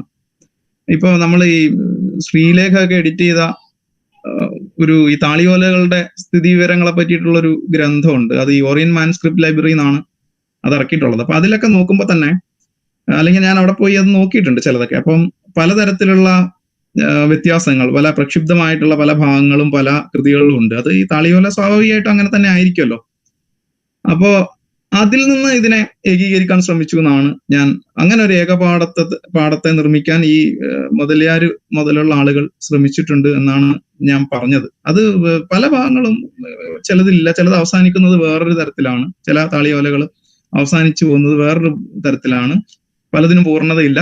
അങ്ങനെ ഉള്ളതുണ്ട്, എന്നാൽ അങ്ങനെ ഉള്ളതുണ്ട്. അപ്പൊ അതിനെല്ലാം കൂട്ടി യോജിപ്പിച്ചുകൊണ്ട് ഒരു പാഠസംസ്കരണം നടത്തുകയും അതിനകത്തൊരു ഏകപാഠത്തെ സൃഷ്ടിച്ചെടുക്കുകയും ചെയ്തത് അച്ചടിയാണെന്നാണ് ഞാൻ ഉദ്ദേശിച്ചത്. പിന്നെ ആ ചോദ്യത്തിൽ സൂചിപ്പിച്ച പോലെ റെഡ്ഡിയാരുടെ ഘട്ടത്തിൽ ഭാഷ പൂർണ്ണമായും വ്യവസ്ഥാപിതമായിട്ടുണ്ടായിരിക്കില്ല. പിന്നെ ഇത് വ്യവസ്ഥാപിതമായ ഒരു കാലഘട്ടത്തിലെ ഭാഷാരീതി അല്ലല്ലോ അതില് ഉപയോഗിച്ചിട്ടുള്ളത്. ഏതാണ്ട് ഒരു 16-ാം നൂറ്റാണ്ടിന്റെ കാലഘട്ടത്തിലൊരു ഭാഷാ രീതിയാണ്. ഇനി അതിൽ തന്നെ എന്തെങ്കിലും മാറ്റങ്ങൾ ഈ അച്ചടി പാഠങ്ങളിൽ തന്നെ ഈ ഭാഷാ രീതിക്കും ഇതിലെ ഭാഗങ്ങൾക്കും ഒക്കെ എന്തെങ്കിലും തരത്തിൽ മാറ്റങ്ങൾ ഉണ്ടോ എന്ന് സൂക്ഷ്മമായിട്ട് പരിശോധിക്കണം. അത് അങ്ങനെ ഒരു പരിശോധനയൊന്നും ഞാൻ നടത്തിയില്ല. അത് വലിയ ശ്രമകരമായിട്ടുള്ള ഒരു പ്രവൃത്തിയാണ്. കാരണം റെഡ്ഡിയാർ തൊട്ട് ഇങ്ങോട്ട് എത്രയോ ഇത് സത്യത്തിൽ ഇത് ആരൊക്കെ പബ്ലിഷ് ചെയ്തിട്ടുണ്ട് അധ്യാത്മരാമായണം എന്ന് കണ്ടുപിടിക്കുന്നത് തന്നെ ഒരു വലിയ പണിയാണ്. അപ്പോൾ അത് ഒരുപാട് സമയമെടുത്ത് ചെയ്യേണ്ട ഒരു പണിയാണ്. എന്തായാലും ഞാനത് ചെയ്തിട്ടില്ല, ആ നിലയിൽ നോക്കിയിട്ടില്ല എന്നുള്ളതാണ് സത്യം. വേറൊരു ചോദ്യം, പിന്നെ കർക്കിടകത്തിൽ രാമായണം വായിക്കുന്ന ഒരു ശീലം നമുക്കുണ്ട്. ഇത് കേൾക്കുന്നില്ല, ഞാൻ കേട്ടില്ല. ഇപ്പൊ കേൾക്കാവോ? ഇപ്പൊ കേൾക്കാം. കർക്കിടകത്തിൽ രാമായണം വായിക്കുന്ന ഒരു ശീലം മലയാളികൾക്കുണ്ട്. ഈ ഒരു ശീലം നിർമ്മിച്ചെടുത്തതാണോ? എഴുത്തച്ഛൻ എന്ന ഒരു ആശയം നിർമ്മിച്ചെടുത്ത പോലെ തന്നെ ഇങ്ങനെ ഒരു ശീലവും ഒരു പാരായണ ശീലവും നമ്മൾ കൃത്രിമമായി അല്ലെങ്കിൽ ഒരു ചരിത്രത്തിന്റെ ആവശ്യം എന്നുള്ള രീതിയിൽ നിർമ്മിച്ചെടുത്തതാണോ? ഞാനേ എഴുത്തച്ഛൻ ഒരു നിർമ്മിതിയാണെന്ന് എന്റെ അവതരണത്തിൽ അങ്ങനെ ഒരു തെറ്റിദ്ധാരണ വന്നിട്ടുണ്ടെങ്കിൽ അതിന് ക്ഷമ ചോദിക്കുന്നു. എഴുത്തച്ഛൻ അങ്ങനെ സമ്പൂർണമായ ഒരു നിർമ്മിതിയല്ല. പക്ഷെ അദ്ദേഹത്തിന് കിട്ടിയ ഈ പറയുന്ന ഒരു സവിശേഷമായ പദവി മൂല്യം, അത് തുഞ്ചൻ പറമ്പിന് കിട്ടിയിട്ടുള്ള പദവി മൂല്യത്തിൽ ഈ നിലയിൽ ഒരു ഇടപെടൽ, പലതരം ഈ നറേറ്റീവുകളൊക്കെ ഇടപെട്ട് ഉണ്ടായതാണെന്നാണ് ഞാൻ ഉദ്ദേശിച്ചത്. അല്ലാതെ എഴുത്തച്ഛൻ നമുക്ക് നിർമ്മിതിയാണെന്നൊന്നും പൂർണ്ണമായിട്ട് പറയാൻ പറ്റില്ല. ഞാൻ ആ പേപ്പറിൽ അത് അവതരിപ്പിച്ചപ്പോൾ അത് പറഞ്ഞിട്ടുണ്ട്. ആ നിലയിൽ ഒരു സൂചന അതിൽ ഉണ്ടായി പോകരുത് എന്ന് ഞാൻ പറഞ്ഞിട്ടുണ്ട്. അപ്പൊ അത് നിർമ്മിതിയല്ല, പക്ഷെ ഞാൻ ഈ സൂചിപ്പിച്ച പല കാര്യങ്ങൾ അതിലുണ്ട്. പിന്നെ ഈ കർക്കിടകത്തിന്റെ കാര്യമേ, കർക്കിടകത്തിന് അത് വായിച്ചിരുന്നു എന്നുള്ളതൊക്കെ നമുക്ക് പഴയ വാമൊഴിയായിട്ടൊക്കെ ഒരുപാട് കാര്യങ്ങൾ ശേഖരിച്ചാലോ അല്ലെങ്കിൽ ആ നിലയിൽ ചരിത്ര പുസ്തകങ്ങളോ വിവരങ്ങളോ എന്തെങ്കിലും ലഭ്യമാണെങ്കിൽ അത് പരിശോധിച്ചാലേ അങ്ങനെ വായിച്ചിരുന്നോ ഇല്ലയോ എന്നൊക്കെ നമുക്ക് പറയാൻ പറ്റൂ. പക്ഷെ ഈ കർക്കിടകത്തെ രാമായണ മാസം എന്ന് മാറ്റുന്നതിൽ അതിലൊരു ഇടപെടൽ നടന്നിട്ടുണ്ട് എന്നാണ് ഞാൻ മനസ്സിലാക്കുന്നത്.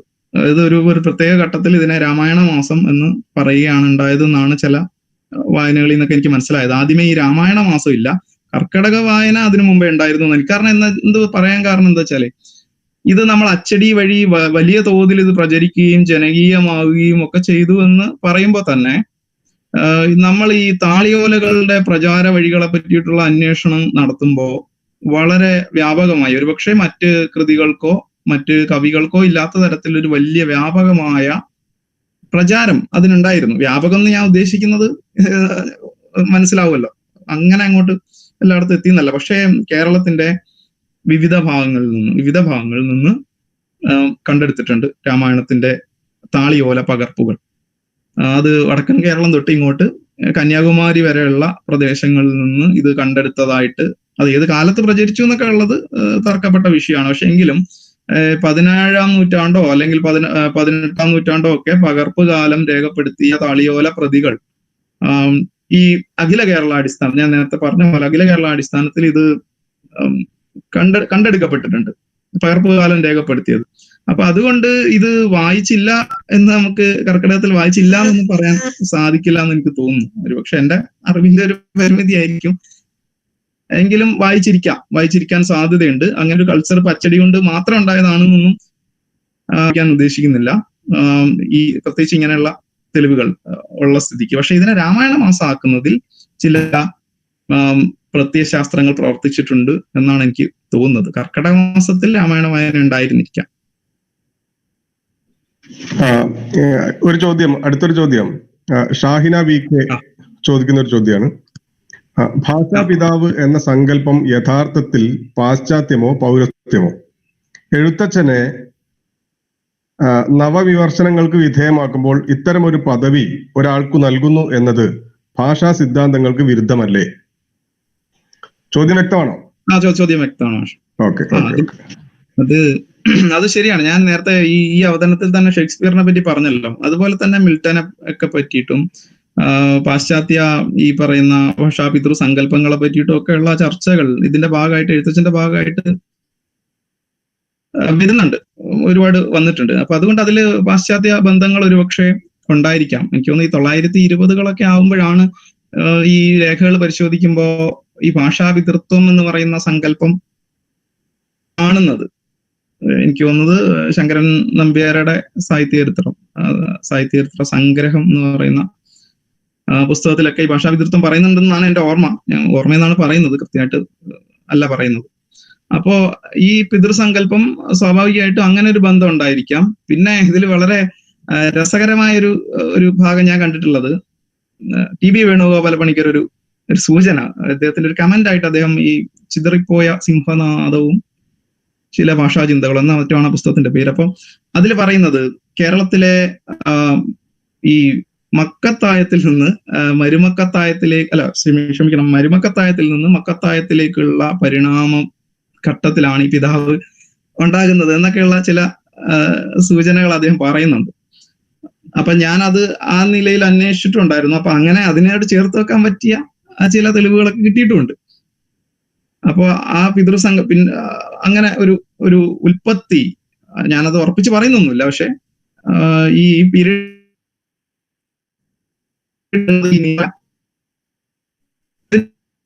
നൈതികതയെ പറ്റിയിട്ടുള്ള ചോദ്യമാണ്. ഇങ്ങനെ ഇത് പിതാവായിട്ട് അംഗീകരിക്കണോ? അതൊക്കെ അത് നമുക്ക് പേഴ്സണലായ ഒരു തീരുമാനം എടുക്കാവുന്ന ഒരു കാര്യമാണെന്ന് എനിക്ക് തോന്നുന്നത്. അത് സാഹിത്യ ചരിത്രങ്ങളെ നമുക്ക് വിമർശിക്കാൻ ഇപ്പോ അവസരമുണ്ടല്ലോ. ഇപ്പൊ സാഹിത്യചരിത്ര വിജ്ഞാനിയും ഒരു വിമർശന പദ്ധതിയായിട്ടൊക്കെ നമ്മള് സിലബസിൽ അടക്കമുണ്ട്. അപ്പൊ ആ സമയത്ത് നമുക്ക് തീർച്ചയായിട്ടും വിമർശിക്കാം. ഈ പിതൃസങ്കല്പത്തിൽ ഈ പറഞ്ഞ പോലെ ഒരുപാട് തമസ്കരണങ്ങൾ ഉണ്ടായിട്ടുണ്ട്. തീർച്ചയായിട്ടും അത് ഈ സൂക്ഷ്മമായി സാഹിത്യചരിത്രങ്ങൾ വായിക്കുമ്പോൾ നമുക്ക് മനസ്സിലാവുകയും ചെയ്യും. ഇപ്പോ നമ്മുടെ ഉള്ളൂരിന്റെയൊക്കെ സാഹിത്യചരിത്രം എടുത്താൽ അച്ചീചരിതങ്ങൾക്ക് തീർത്തും വിപരീതമായ ഒന്നായി എഴുത്തച്ഛനെ നോക്കിക്കാണുന്നുണ്ട്. ഈ പിതൃബോധത്തെ, വി സോമൻ അതിന്റെ ഈ പിതൃബോധത്തിന്റെ അധികാരത്തെ പറ്റിയിട്ട് അദ്ദേഹത്തിന്റെ ദേവദാസികളും സാഹിത്യചരിത്രവും എന്ന് പറഞ്ഞ പുസ്തകത്തിൽ പറയുന്നുണ്ട്. അപ്പോ അത് വളരെ പ്രധാനപ്പെട്ട ഒരു കാര്യമാണ്. അപ്പം ഈ അതിലെ ഉള്ളൂരൊക്കെ പറയുന്ന ചില വാചകം ഈ ഘട്ടത്തിലെ മധ്യകാല മണിപ്രവാളത്തിന്റെ പ്രാചീന മധ്യകാല മണിപ്രവാളത്തിൽ നിന്ന് അതിന്റെ സ്ത്രീ വർണ്ണനകൾ ഉള്ളടങ്ങിയ അത്തരം കൃതികളിൽ നിന്ന്, അല്ലെങ്കിൽ മനുഷ്യന്റെ ലൗകിക ജീവിതത്തെ പറ്റിയിട്ടും അങ്ങാടികളെ പറ്റിയിട്ടും നിന്ന് എഴുത്തുള്ള പരിണാമം ഇരുളിൽ നിന്ന് വെളിച്ചത്തിലേക്കുള്ള പരിണാമം എന്ന് പറഞ്ഞിട്ടുള്ള കാണാം. അങ്ങനെ കുറെ മാനം. അപ്പൊ പിതൃ അധികാരം ആണ് ഇത് ഈ സിദ്ധാന്തങ്ങളുടെ വെളിച്ചത്തിൽ ഈ ഡേവിഡ് പെർക്കിൻസ് ഒക്കെ പറയുന്ന പുതിയ സിദ്ധാന്തങ്ങളെ വെച്ച് നമുക്ക് വായിച്ചെടുക്കാം. വേണമെങ്കിൽ നമുക്ക് അതിനെ വിമർശിക്കാം. തീർച്ചയായിട്ടും വിമർശിക്കേണ്ടതുണ്ട് പിതൃ സങ്കല്പത്തെ. ചെറുശ്ശേരിയൊക്കെ അതിനു മുമ്പ് എങ്ങനെയാണ് ഉള്ളൊരു പറയുന്ന ചില കമന്റുകളൊക്കെ വളരെ രസകരമാണ്. അത് മലയാളത്തിൽ ഒന്നാമത്തെ കവിത, ഒന്നാമത്തെ കവി എഴുത്തച്ഛൻ തന്നെയാണ്. ഇങ്ങനെയൊക്കെയാണ് കമന്റ്. അപ്പൊ ഈ ഇത്തരത്തിലുള്ള ചില ആഖ്യാനങ്ങൾ ഒക്കെ ഈ പിതൃത്വത്തെ സ്ഥാപിച്ചെടുക്കുന്നുണ്ട്. അതിന്റെ അധികാരപരമായി തന്നെ സാഹിത്യം എന്ന് പറയുന്ന വ്യവഹാരത്തിനുള്ളിൽ ഈ പിതൃബോധം പ്രവർത്തിക്കുന്നുണ്ട് എന്നുള്ളതാണ് സത്യം. അംഗീകരിക്കണോ വേണ്ടെന്നൊക്കെയുള്ള നമുക്ക് എടുക്കാവുന്ന ഒരു കാര്യമാണ്. ഈ പുതിയ ഈ പോസ്റ്റ് മോഡേൺ പോസ്റ്റ് സ്ട്രക്ചർ കാലഘട്ടത്തിൽ ഇരുന്നുകൊണ്ട് തീർച്ചയായിട്ടും അതിനെ വിമർശനാത്മകമായിട്ട് തന്നെ കാണേണ്ടതുണ്ട് എന്നാണ് എനിക്ക് തോന്നുന്നത്. അടുത്തൊരു ചോദ്യം ശ്യാമിന്റെ അവതരണത്തില് അവസാന ഭാഗവുമായി ബന്ധപ്പെട്ടുള്ള ചോദ്യമാണ്. തേർഡ് സ്പേസ് എന്നതിലൂടെ എഡ്വേർഡ് സോജ സൈദ്ധാന്തികവൽക്കരിക്കുന്ന ഇടം എന്ന വ്യവഹാരത്തിന്റെ അട്ടിമറി തുഞ്ചൻ പറമ്പിൽ എങ്ങനെയാണ് പ്രതിഫലിക്കുന്നത്? ചോദ്യമാണോ? ആരാ ചോദിച്ചേ? അത് അഞ്ജിത ലക്ഷ്മി. അപ്പോ അഞ്ജിത എനിക്കറിയാം. അപ്പോ എന്റെ സുഹൃത്തോടെയാണ്. അപ്പോ സ്പേസ് എന്ന് പറയുന്നത്, ഇടം എന്ന് പറയുന്ന ഒരു സങ്കല്പത്തെ തീർച്ചയായിട്ടും ഞാനത് തന്നെയാണ് പറയാൻ ഉദ്ദേശിച്ചത് പ്രധാനമായിട്ടും. ഈ തേർഡ് സ്പേസ് എങ്ങനെയാണ് ഇതിൽ, അത് എനിക്ക് തോന്നുന്നത് കമ്മ്യൂണിക്കേറ്റ് ചെയ്തതിലുള്ള ചില പ്രശ്നങ്ങളും കൂടി ആയിരിക്കും. തേർഡ് സ്പേസ് ഇപ്പൊ സോജ പറയും, സത്യത്തിൽ ഇത് സോജയുടെ സിദ്ധാന്തമല്ല, ഇത് സോജയുടെ മാത്രം സിദ്ധാന്തമല്ല. ഇത് ലെഫബേർ ഹെൻറി ലെവറെ എന്നൊക്കെ നമ്മൾ പറയുന്ന, ലെഫബേർ എന്നൊക്കെ പറയുന്ന ഒരു മാർക്സിസ്റ്റ് ജിയോഗ്രഫർ ഉണ്ട്. അദ്ദേഹത്തിന്റെ ഒരു സിദ്ധാന്തമാണ് സോജ പിന്നീട് ഈ സ്പേഷ്യൽ ട്രയാഡിനെ തന്നെയാണ് വീണ്ടും എടുത്തിട്ട് അദ്ദേഹം ലെഫബേർ പറയുന്നത് conceived space, perceived space, conceived space, lived space എന്നുള്ള 3 തരത്തിലാണ് ഇതിനെ വിഭജിച്ചിട്ടുള്ളത്. സോജ ഇതിനെ പറയുന്നത് first space, second space, third space. അപ്പൊ ഞാൻ ഇതിൽ പറയാൻ ഉദ്ദേശിച്ചത്, എനിക്കൊന്ന് ഒന്നുകൂടെ പറയാൻ തോന്നുന്നു, ഈ സെക്കൻഡ് സ്പേസ് ആണ് ഞാൻ ഈ നറേറ്റീവ് എന്നുള്ളത് കൊണ്ട് ഉദ്ദേശിച്ചത്. ഇപ്പോ ഇദ്ദേഹം ഈ സ്പേസിനെ, ഇവര് പൊതുവെ ഈ സ്പേസിനെ വളരെ എംപിരിക്കലായ ലീനിയർ ആയ ഒന്നായിട്ട് കാണുന്നില്ല. അതാണ് ഇവരുടെ ഒരു പ്രത്യേകത. മറിച്ച് ഈ മെന്റൽ കൺസ്ട്രക്ട് എന്നുള്ളതിനെ കൂടെ സ്പേസ് ആയി കാണുന്നു. സ്പേസ് എന്ന് പറഞ്ഞ മെറ്റീരിയൽ ആയ ഇടമല്ല, പറയുന്ന നറേറ്റീവുകൾ വഴി രൂപപ്പെടുന്ന എന്താ പറയുക, മെന്റൽ കൺസ്ട്രക്ട് ആയി രൂപപ്പെടുന്ന ഇമാജിനേഷൻ നടക്കുന്ന ഒന്നിനെയാണ്. ഇത് രണ്ടും കൂടി ചേർത്തിട്ടാണ് ഈ മൂന്നാമത്തെ ഒരു സ്ഥലം രൂപപ്പെടുന്നത്. അതിനെയാണ് ഈ തേർഡ് സ്പേസ് എന്ന് സോജയും ലിവിഡ് സ്പേസ് എന്ന് ലെഫ്ബേറും പറയുന്നത്. ഞാൻ അതിന്റെ സങ്കീർണതകളിലേക്കൊന്നും നേരത്തെ പറഞ്ഞ പോലെ പറയാൻ ഞാൻ ആളല്ല. പക്ഷേ ഇതിൽ ഞാൻ ഉദ്ദേശിച്ച പോലെ ഈ സെക്കൻഡ് സ്പേസിന് പ്രാധാന്യം ഫസ്റ്റ് സ്പേസിനേക്കാൾ പ്രാധാന്യം കൊടുക്കുന്നു എന്നുള്ളതാണ് എന്റെ അറിവിൽ സോജയുടെ ഒരു പ്രത്യേകത. സെക്കൻഡ് സ്പേസിന്, ഈ നറേറ്റീവ് വഴി രൂപപ്പെടുന്ന ഒരു സ്ഥലത്തിന് വലിയ പ്രാധാന്യം കൊടുക്കുന്നു എന്നുള്ളതാണ് പ്രധാനം, ഈ സോജയുടെ പ്രത്യേകത. അപ്പൊ അതിൽ തന്നെ ഈ തുഞ്ചൻ, ഞാൻ അവസാനം ഒന്ന് സൂചിപ്പിച്ചല്ലോ, ചിറ്റൂർ ഗുരുമഠം. അപ്പൊ ചിറ്റൂർ ഗുരുമഠം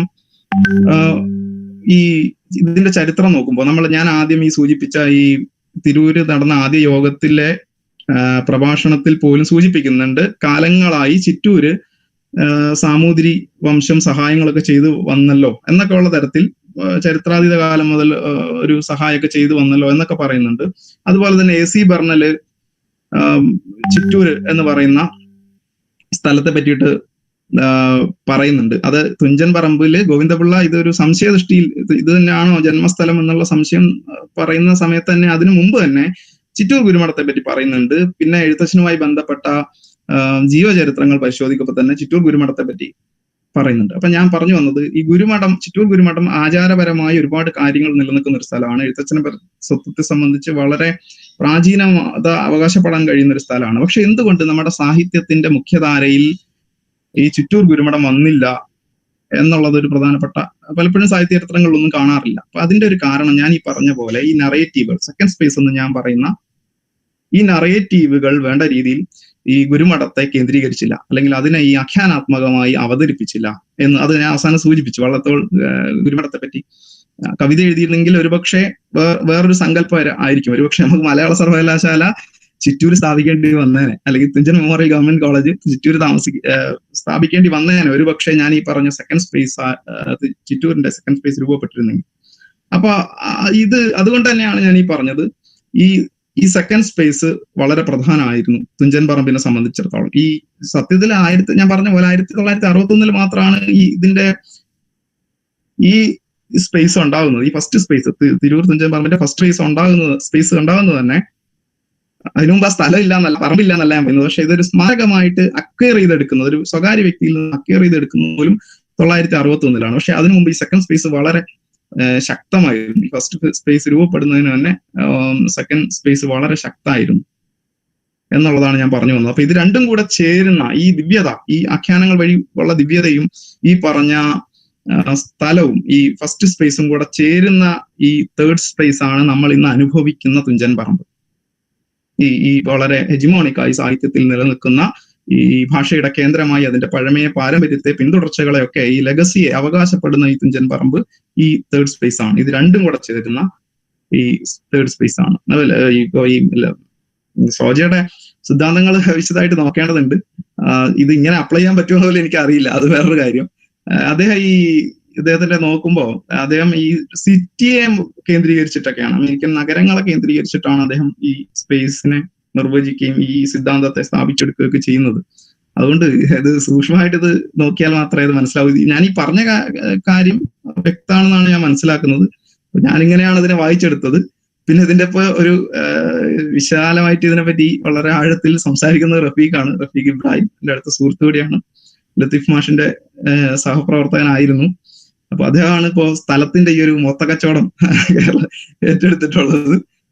അപ്പൊ റഫീഖിന് അതിന് കുറെ കൂടെ ആഴത്തിൽ കാര്യങ്ങൾ പറയാൻ കഴിയുമെന്ന് വിചാരിക്കുന്നുണ്ട്.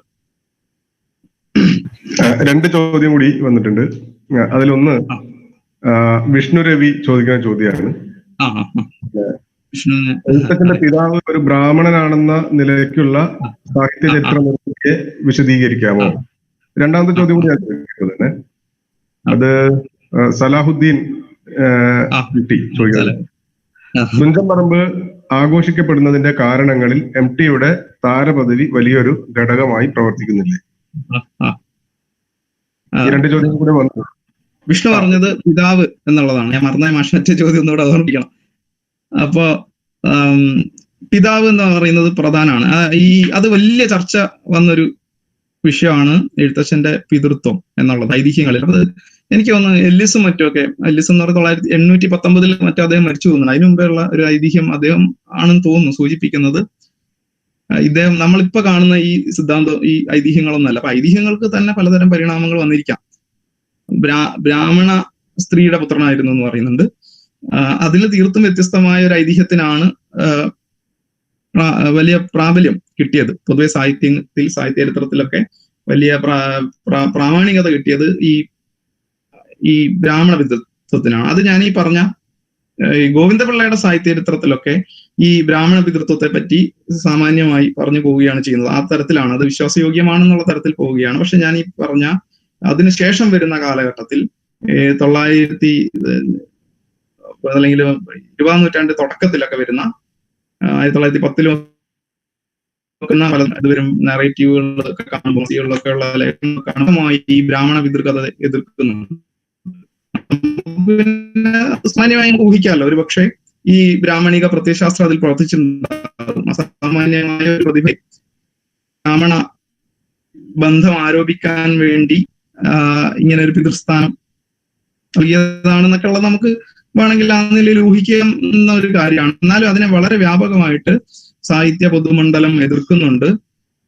യുക്തി ഉപയോഗിച്ചാണ് പലരും എതിർക്കുന്നത്. കാരണം ഈ ഐതിഹ്യത്തിൽ പറയുന്നത് മുറജപത്തിന് പോയ നമ്പൂരി വഴിയിൽ ഇറങ്ങിയെന്നും തിരൂര് ഒരു ഇല്ലത്ത് താമസാക്കിയെന്നും അങ്ങനെ സ്ത്രീയെ, അവിടുത്തെ ഒരു സ്ത്രീയെ, എനിക്ക് തോന്നുന്നൊരു നായർ സ്ത്രീയെ എന്ന് പറയുന്നു, ചക്കാല നായർ സ്ത്രീയെ എന്ന് പറയുന്നു. അപ്പോ അങ്ങനെ സ്ത്രീയെ കാണുകയും അപ്പൊ അദ്ദേഹം അവരുമായിട്ട്, അപ്പൊ ചില ഐതിഹ്യങ്ങളൊക്കെ വളരെ രസകരമായിട്ടുള്ള കാര്യമാണ്. ഈ ഒരു പ്രതിഭയായ ഒരു മകൻ ഉണ്ടാകുന്ന ഒരു സമയമാണെന്ന് അദ്ദേഹത്തിന് മനസ്സിലാക്കാൻ കഴിയും എന്നൊക്കെയാ പറയുന്നത്. അപ്പൊ അങ്ങനെ അവരുമായിട്ടുള്ള ഒരു ബന്ധത്തിൽ ഉണ്ടായ ഒരു സ്ത്രീയാണ്. അപ്പൊ ഈ മുറജപമൊക്കെ പിന്നീട് ഉണ്ടായതാണ്. എന്നൊക്കെ പറഞ്ഞ് അതിന്റെ ഐതിഹ്യപരമായ ചില യുക്തികളെ തന്നെ വിമർശിച്ചുകൊണ്ട് ഈ ബ്രാഹ്മണ പിതൃകഥയെ വ്യാപകമായിട്ട് എതിർക്കുന്നുണ്ട്.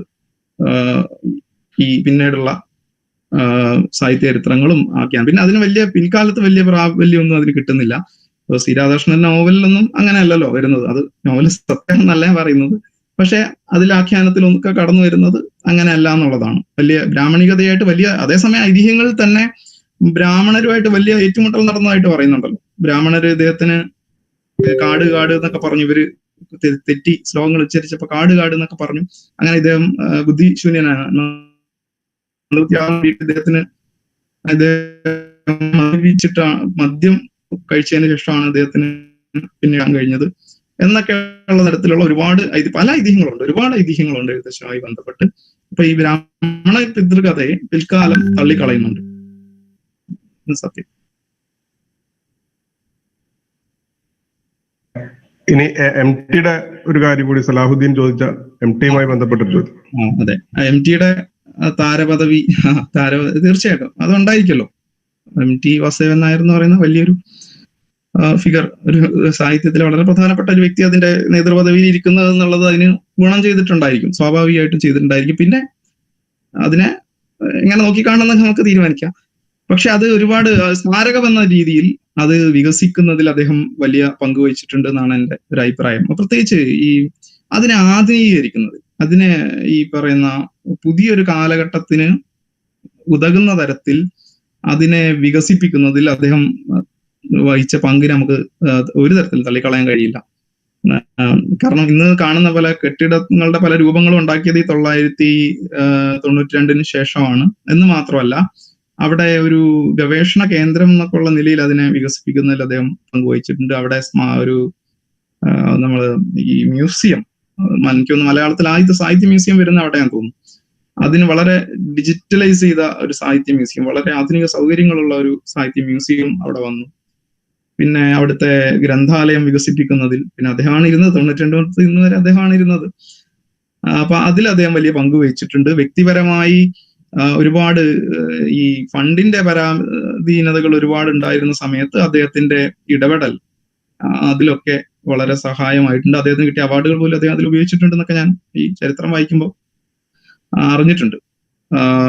പിന്നെ ഈ പറയുന്ന തരത്തിൽ എല്ലാ തരത്തിലും ഒരു വികസനത്തില് അദ്ദേഹത്തിന്റെ ഒരു മുൻകൈ ഉണ്ടായിരുന്നു. ഒരുപക്ഷെ അതുവരെ പിന്നെ അതിനു മുമ്പുള്ളവര് കാലഘട്ടത്തിന്റെ ഒരു സ്വഭാവമായിരിക്കാം, ആളുകൾ അതിനെ ഞാൻ പറഞ്ഞ കൃഷ്ണശിലാമണ്ഡപം പോലെയുള്ള അങ്ങനെയുള്ള കുറെ ചിഹ്നങ്ങളെ അവിടെ സ്ഥാപിക്കാനുള്ള ഒരു ഇതാണ് നടത്തിയെങ്കിൽ ഇദ്ദേഹം കുറച്ചുകൂടെ അതിനെ ആധുനീകരിച്ചു എന്ന് നമുക്ക് പറയാൻ തോന്നുന്നു. കുട്ടികളുമായിട്ടൊക്കെ ബന്ധപ്പെട്ട് ഒരുപാട് അവരുടെ വായനയെ പ്രോത്സാഹിപ്പിക്കുന്ന തരത്തിൽ ഈ ഡിജിറ്റലൈസ് ചെയ്ത കുറെ സംഗതികൾ അവിടെ ഉണ്ട്. അപ്പൊ അതൊക്കെ പ്രധാനപ്പെട്ട അദ്ദേഹത്തിന്റെ ഇടപെടലായിരുന്നു. പിന്നെ ഈ മഹാഭാരത ഇപ്പോ അന്താരാഷ്ട്ര മഹാഭാരത മേള നടന്നു. അതൊക്കെ അദ്ദേഹത്തിന്റെ ബന്ധങ്ങൾ, പിന്നെ ഈ തുഞ്ചൻ ഉത്സവവുമായി ബന്ധപ്പെട്ട് ഒരുപാട് കാര്യങ്ങൾ ഒക്കെ അദ്ദേഹത്തിന്റെ ഈ പറയുന്ന താരമൂല്യം ഒക്കെ അദ്ദേഹത്തിന്റെ ബന്ധങ്ങളൊക്കെ അതിൽ സ്വാഭാവികമായിട്ടും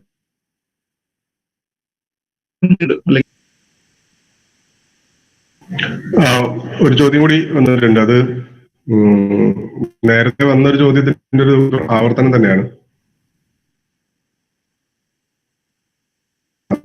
തരുണിയിൽ എന്ന ഐതിഹ്യത്തെ പറ്റി എന്താണ്? കേട്ടോ ഞാൻ പറയുന്നത് കേൾക്കുന്നില്ലേ? അപ്പൊ അത് ശരിയാണ്. അത് വള്ളത്തോളിന്റെ വരിയാണ്. തുഞ്ചത്ത് എഴുത്തച്ഛൻ എന്ന് പറഞ്ഞ കവിതയിൽ തന്നെ വഴിയാണ് എന്നാണ് എന്റെ ഓർമ്മ. അല്ലെ തോണിയാത്രയല്ല, തുഞ്ചത്ത് എഴുത്തച്ഛന്റെ വരിയാണ്. മുക്കുവത്തിയിൽ പരാശരൻ എന്ന പോലെ ചക്കാലത്തരുണിയിൽ ജാതൻ ഏതൊരു ദിവ്യൻ എന്നാ പറയുന്നത്. അപ്പോ അത് എനിക്ക് തോന്നുന്നത് ഈ ചക്കാല ബന്ധം ഇത്രമേൽ അതാ ഈ കവിതയുടെ ഒരു ശേഷി ഞാൻ പറയുന്നതാ. ഇപ്പൊ അങ്ങനെ ഒരു കാര്യം വന്നപ്പോ തന്നെ വന്നത് വള്ളത്തോളിന്റെ വരികളാണ്. വള്ളത്തോളിന്റെ റോള് വളരെ പ്രധാനപ്പെട്ടതായിരുന്നു എന്ന് പറയാനുള്ള കാരണം ഈ ചക്കാലം ആണെന്നുള്ളത് ഉറപ്പിക്കപ്പെടുന്നത് ഒരു പക്ഷേ ഈ വള്ളത്തോളിന്റെ ആഖ്യാനം വരുന്നതിന് ശേഷമാണ്. അത് ഞാനിപ്പോ എല്ലാം സത്യം ഇങ്ങനെയാണെന്ന് ഉറപ്പിച്ച് പറയാൻ വയ്യല്ലോ. എങ്കിൽ പോലും ഈ ചക്കാല പ്രയോഗത്തിന്, ഈ കവിതയിലെ ചക്കാല പ്രയോഗത്തിന് അതിൽ വലിയ റോൾ ഉണ്ടായിരുന്നു. ഈ മുക്കുവത്തിയിൽ പരാശരൻ എന്ന പോലെ. അപ്പൊ അങ്ങനെ ഒരു ബന്ധം പരാശരന്റെ ആ ഒരു കവി ബന്ധങ്ങൾ പോലെ കൂടെ ഇതിൽ അപ്ലൈ ചെയ്തിട്ടുണ്ട് വള്ളത്തോൾ. അപ്പൊ അതിനുശേഷമാണ് അത് പ്രസിദ്ധമാകുന്നത്. പിന്നെ അതിലെ സത്യം എന്താന്ന് വെച്ചാൽ അതിപ്പോ പറയാൻ നമുക്ക് നിവൃത്തിയില്ലല്ലോ. പല ഐതിഹ്യങ്ങളിൽ പലതാണ് കാണുന്നത്. അത് വലിയ അടിയൊക്കെ ഉണ്ടായിട്ടുള്ള വിഷയങ്ങളാണ്. തീക്കടൽ കടഞ്ഞ് തിരുമധുരമൊക്കെ വന്നപ്പോ അതിൽ ഈ അദ്ദേഹത്തിന്റെ ജനന ഈ പറയുന്ന ബന്ധങ്ങളെ മുൻനിർത്തിയുള്ള വലിയ തർക്കങ്ങളും സംവാദങ്ങളും എനിക്ക് തോന്നുന്നു കരാവ് വരെ നടന്നിട്ടുണ്ട് എന്നാണ് എനിക്ക് തോന്നുന്നത്. ഏതായാലും ശ്യാമിന്റെ പ്രസന്റേഷൻ വളരെ മനോഹരമായ പ്രസന്റേഷൻ ആയിരുന്നു. അത് നമ്മുടെ പരിപാടി കേൾക്കാൻ വേണ്ടി എത്തിയ ആളുകളൊക്കെ ഒന്നിലധികം പേര്, ഒരുപാട് പേര് നല്ല അവതരണം എന്ന അഭിപ്രായം പറഞ്ഞിട്ടുണ്ട്. നമ്മുടെ ബിജു മാഷൊക്കെ പിന്നെ ഏതായാലും എഴുത്തച്ഛൻ പഠനം ഓരോ കാലഘട്ടത്തിലും സവിശേഷമായ രീതിയിൽ എഴുത്തച്ഛൻ പഠനം മുന്നേറാണ്. മലയാളത്തെ സംബന്ധിച്ചിടത്തോളം നമുക്കൊരു കേവലമായ എഴുത്തച്ഛൻ ആരാധന എന്നതിൽ നിന്ന് എഴുത്തച്ഛന് ലഭ്യമായിട്ടുള്ള പറയാ സാഹിത്യ ചരിത്ര വിജ്ഞാനീയത്തിന്റെയും സാഹിത്യത്തിന്റെയും ഒക്കെ നമ്മുടെ യുവ ഗവേഷകരൊക്കെ എഴുത്തച്ഛനെ പഠിക്കാൻ ശ്രമിക്കുന്നുണ്ട് എന്നുള്ളത് വളരെ ആരോഗ്യകരമായ ഒരു കാര്യമായിട്ട് മനസ്സിലാക്കുകയാണ്. വെബിനാറിൽ ഇതിന്റെ ഉദ്ഘാടനം നിർവഹിച്ചുകൊണ്ട് ടി എഴുത്തച്ഛനെ മറ്റൊരു രീതിയിൽ നോക്കി കാണുന്ന കൂട്ടിച്ചേർക്കലോ ആയിട്ട് കൂടി ശ്യാമിന്റെ ഈ നമ്മുടെ ഈ വെബിനാർ ആലോചനകൾ പ്രത്യേകിച്ച് ഗവേഷകർക്കും നമ്മുടെ വിദ്യാർത്ഥികൾക്കും ഒക്കെ എഴുത്തച്ഛനെ സംബന്ധിച്ചിട്ടുള്ള ഒരു പുതിയ ആലോചനകളിലേക്കും പുതിയ അന്വേഷണത്തിന്റെ തുറസ്സുകളിലേക്കും എത്തിക്കാൻ പറ്റിയ ഈ ശ്യാമിന്റെ ഈ പ്രസന്റേഷന്റെ പ്രബന്ധത്തിന്റെ ഒരു മികവാണ്. അതുപോലെ തന്നെ ശ്യാമ് സംസാരിച്ച സമയത്ത് പല തവണ ശ്യാമിന്റെ ഒരു എളിമ രേഖപ്പെടുത്തിയിട്ടുണ്ട്. ഞാൻ അത്രയൊക്കെ ചെയ്തിട്ടുള്ളൂ, അത്രയൊക്കെ വായിച്ചിട്ടുള്ളൂ. പക്ഷെ ശ്യാമിന്റെ അവതരണവും ശ്യാം മുന്നോട്ട് വെച്ചിട്ടുള്ള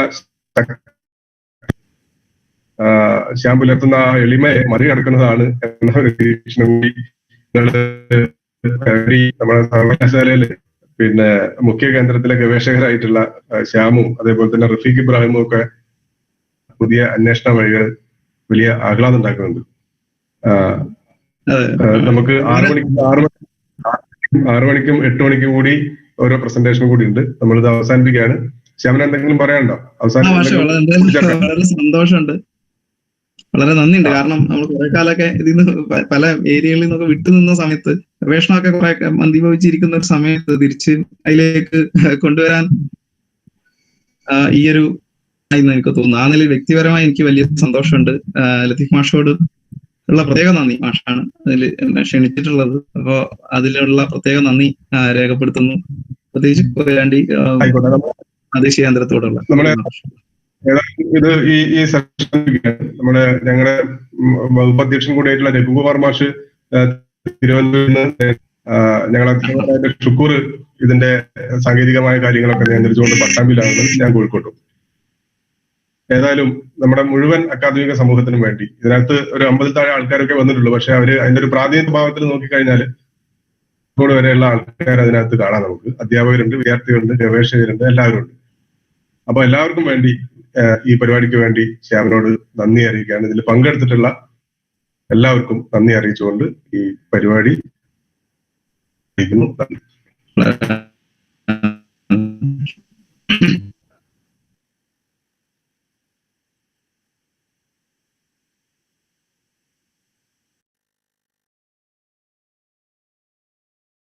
you.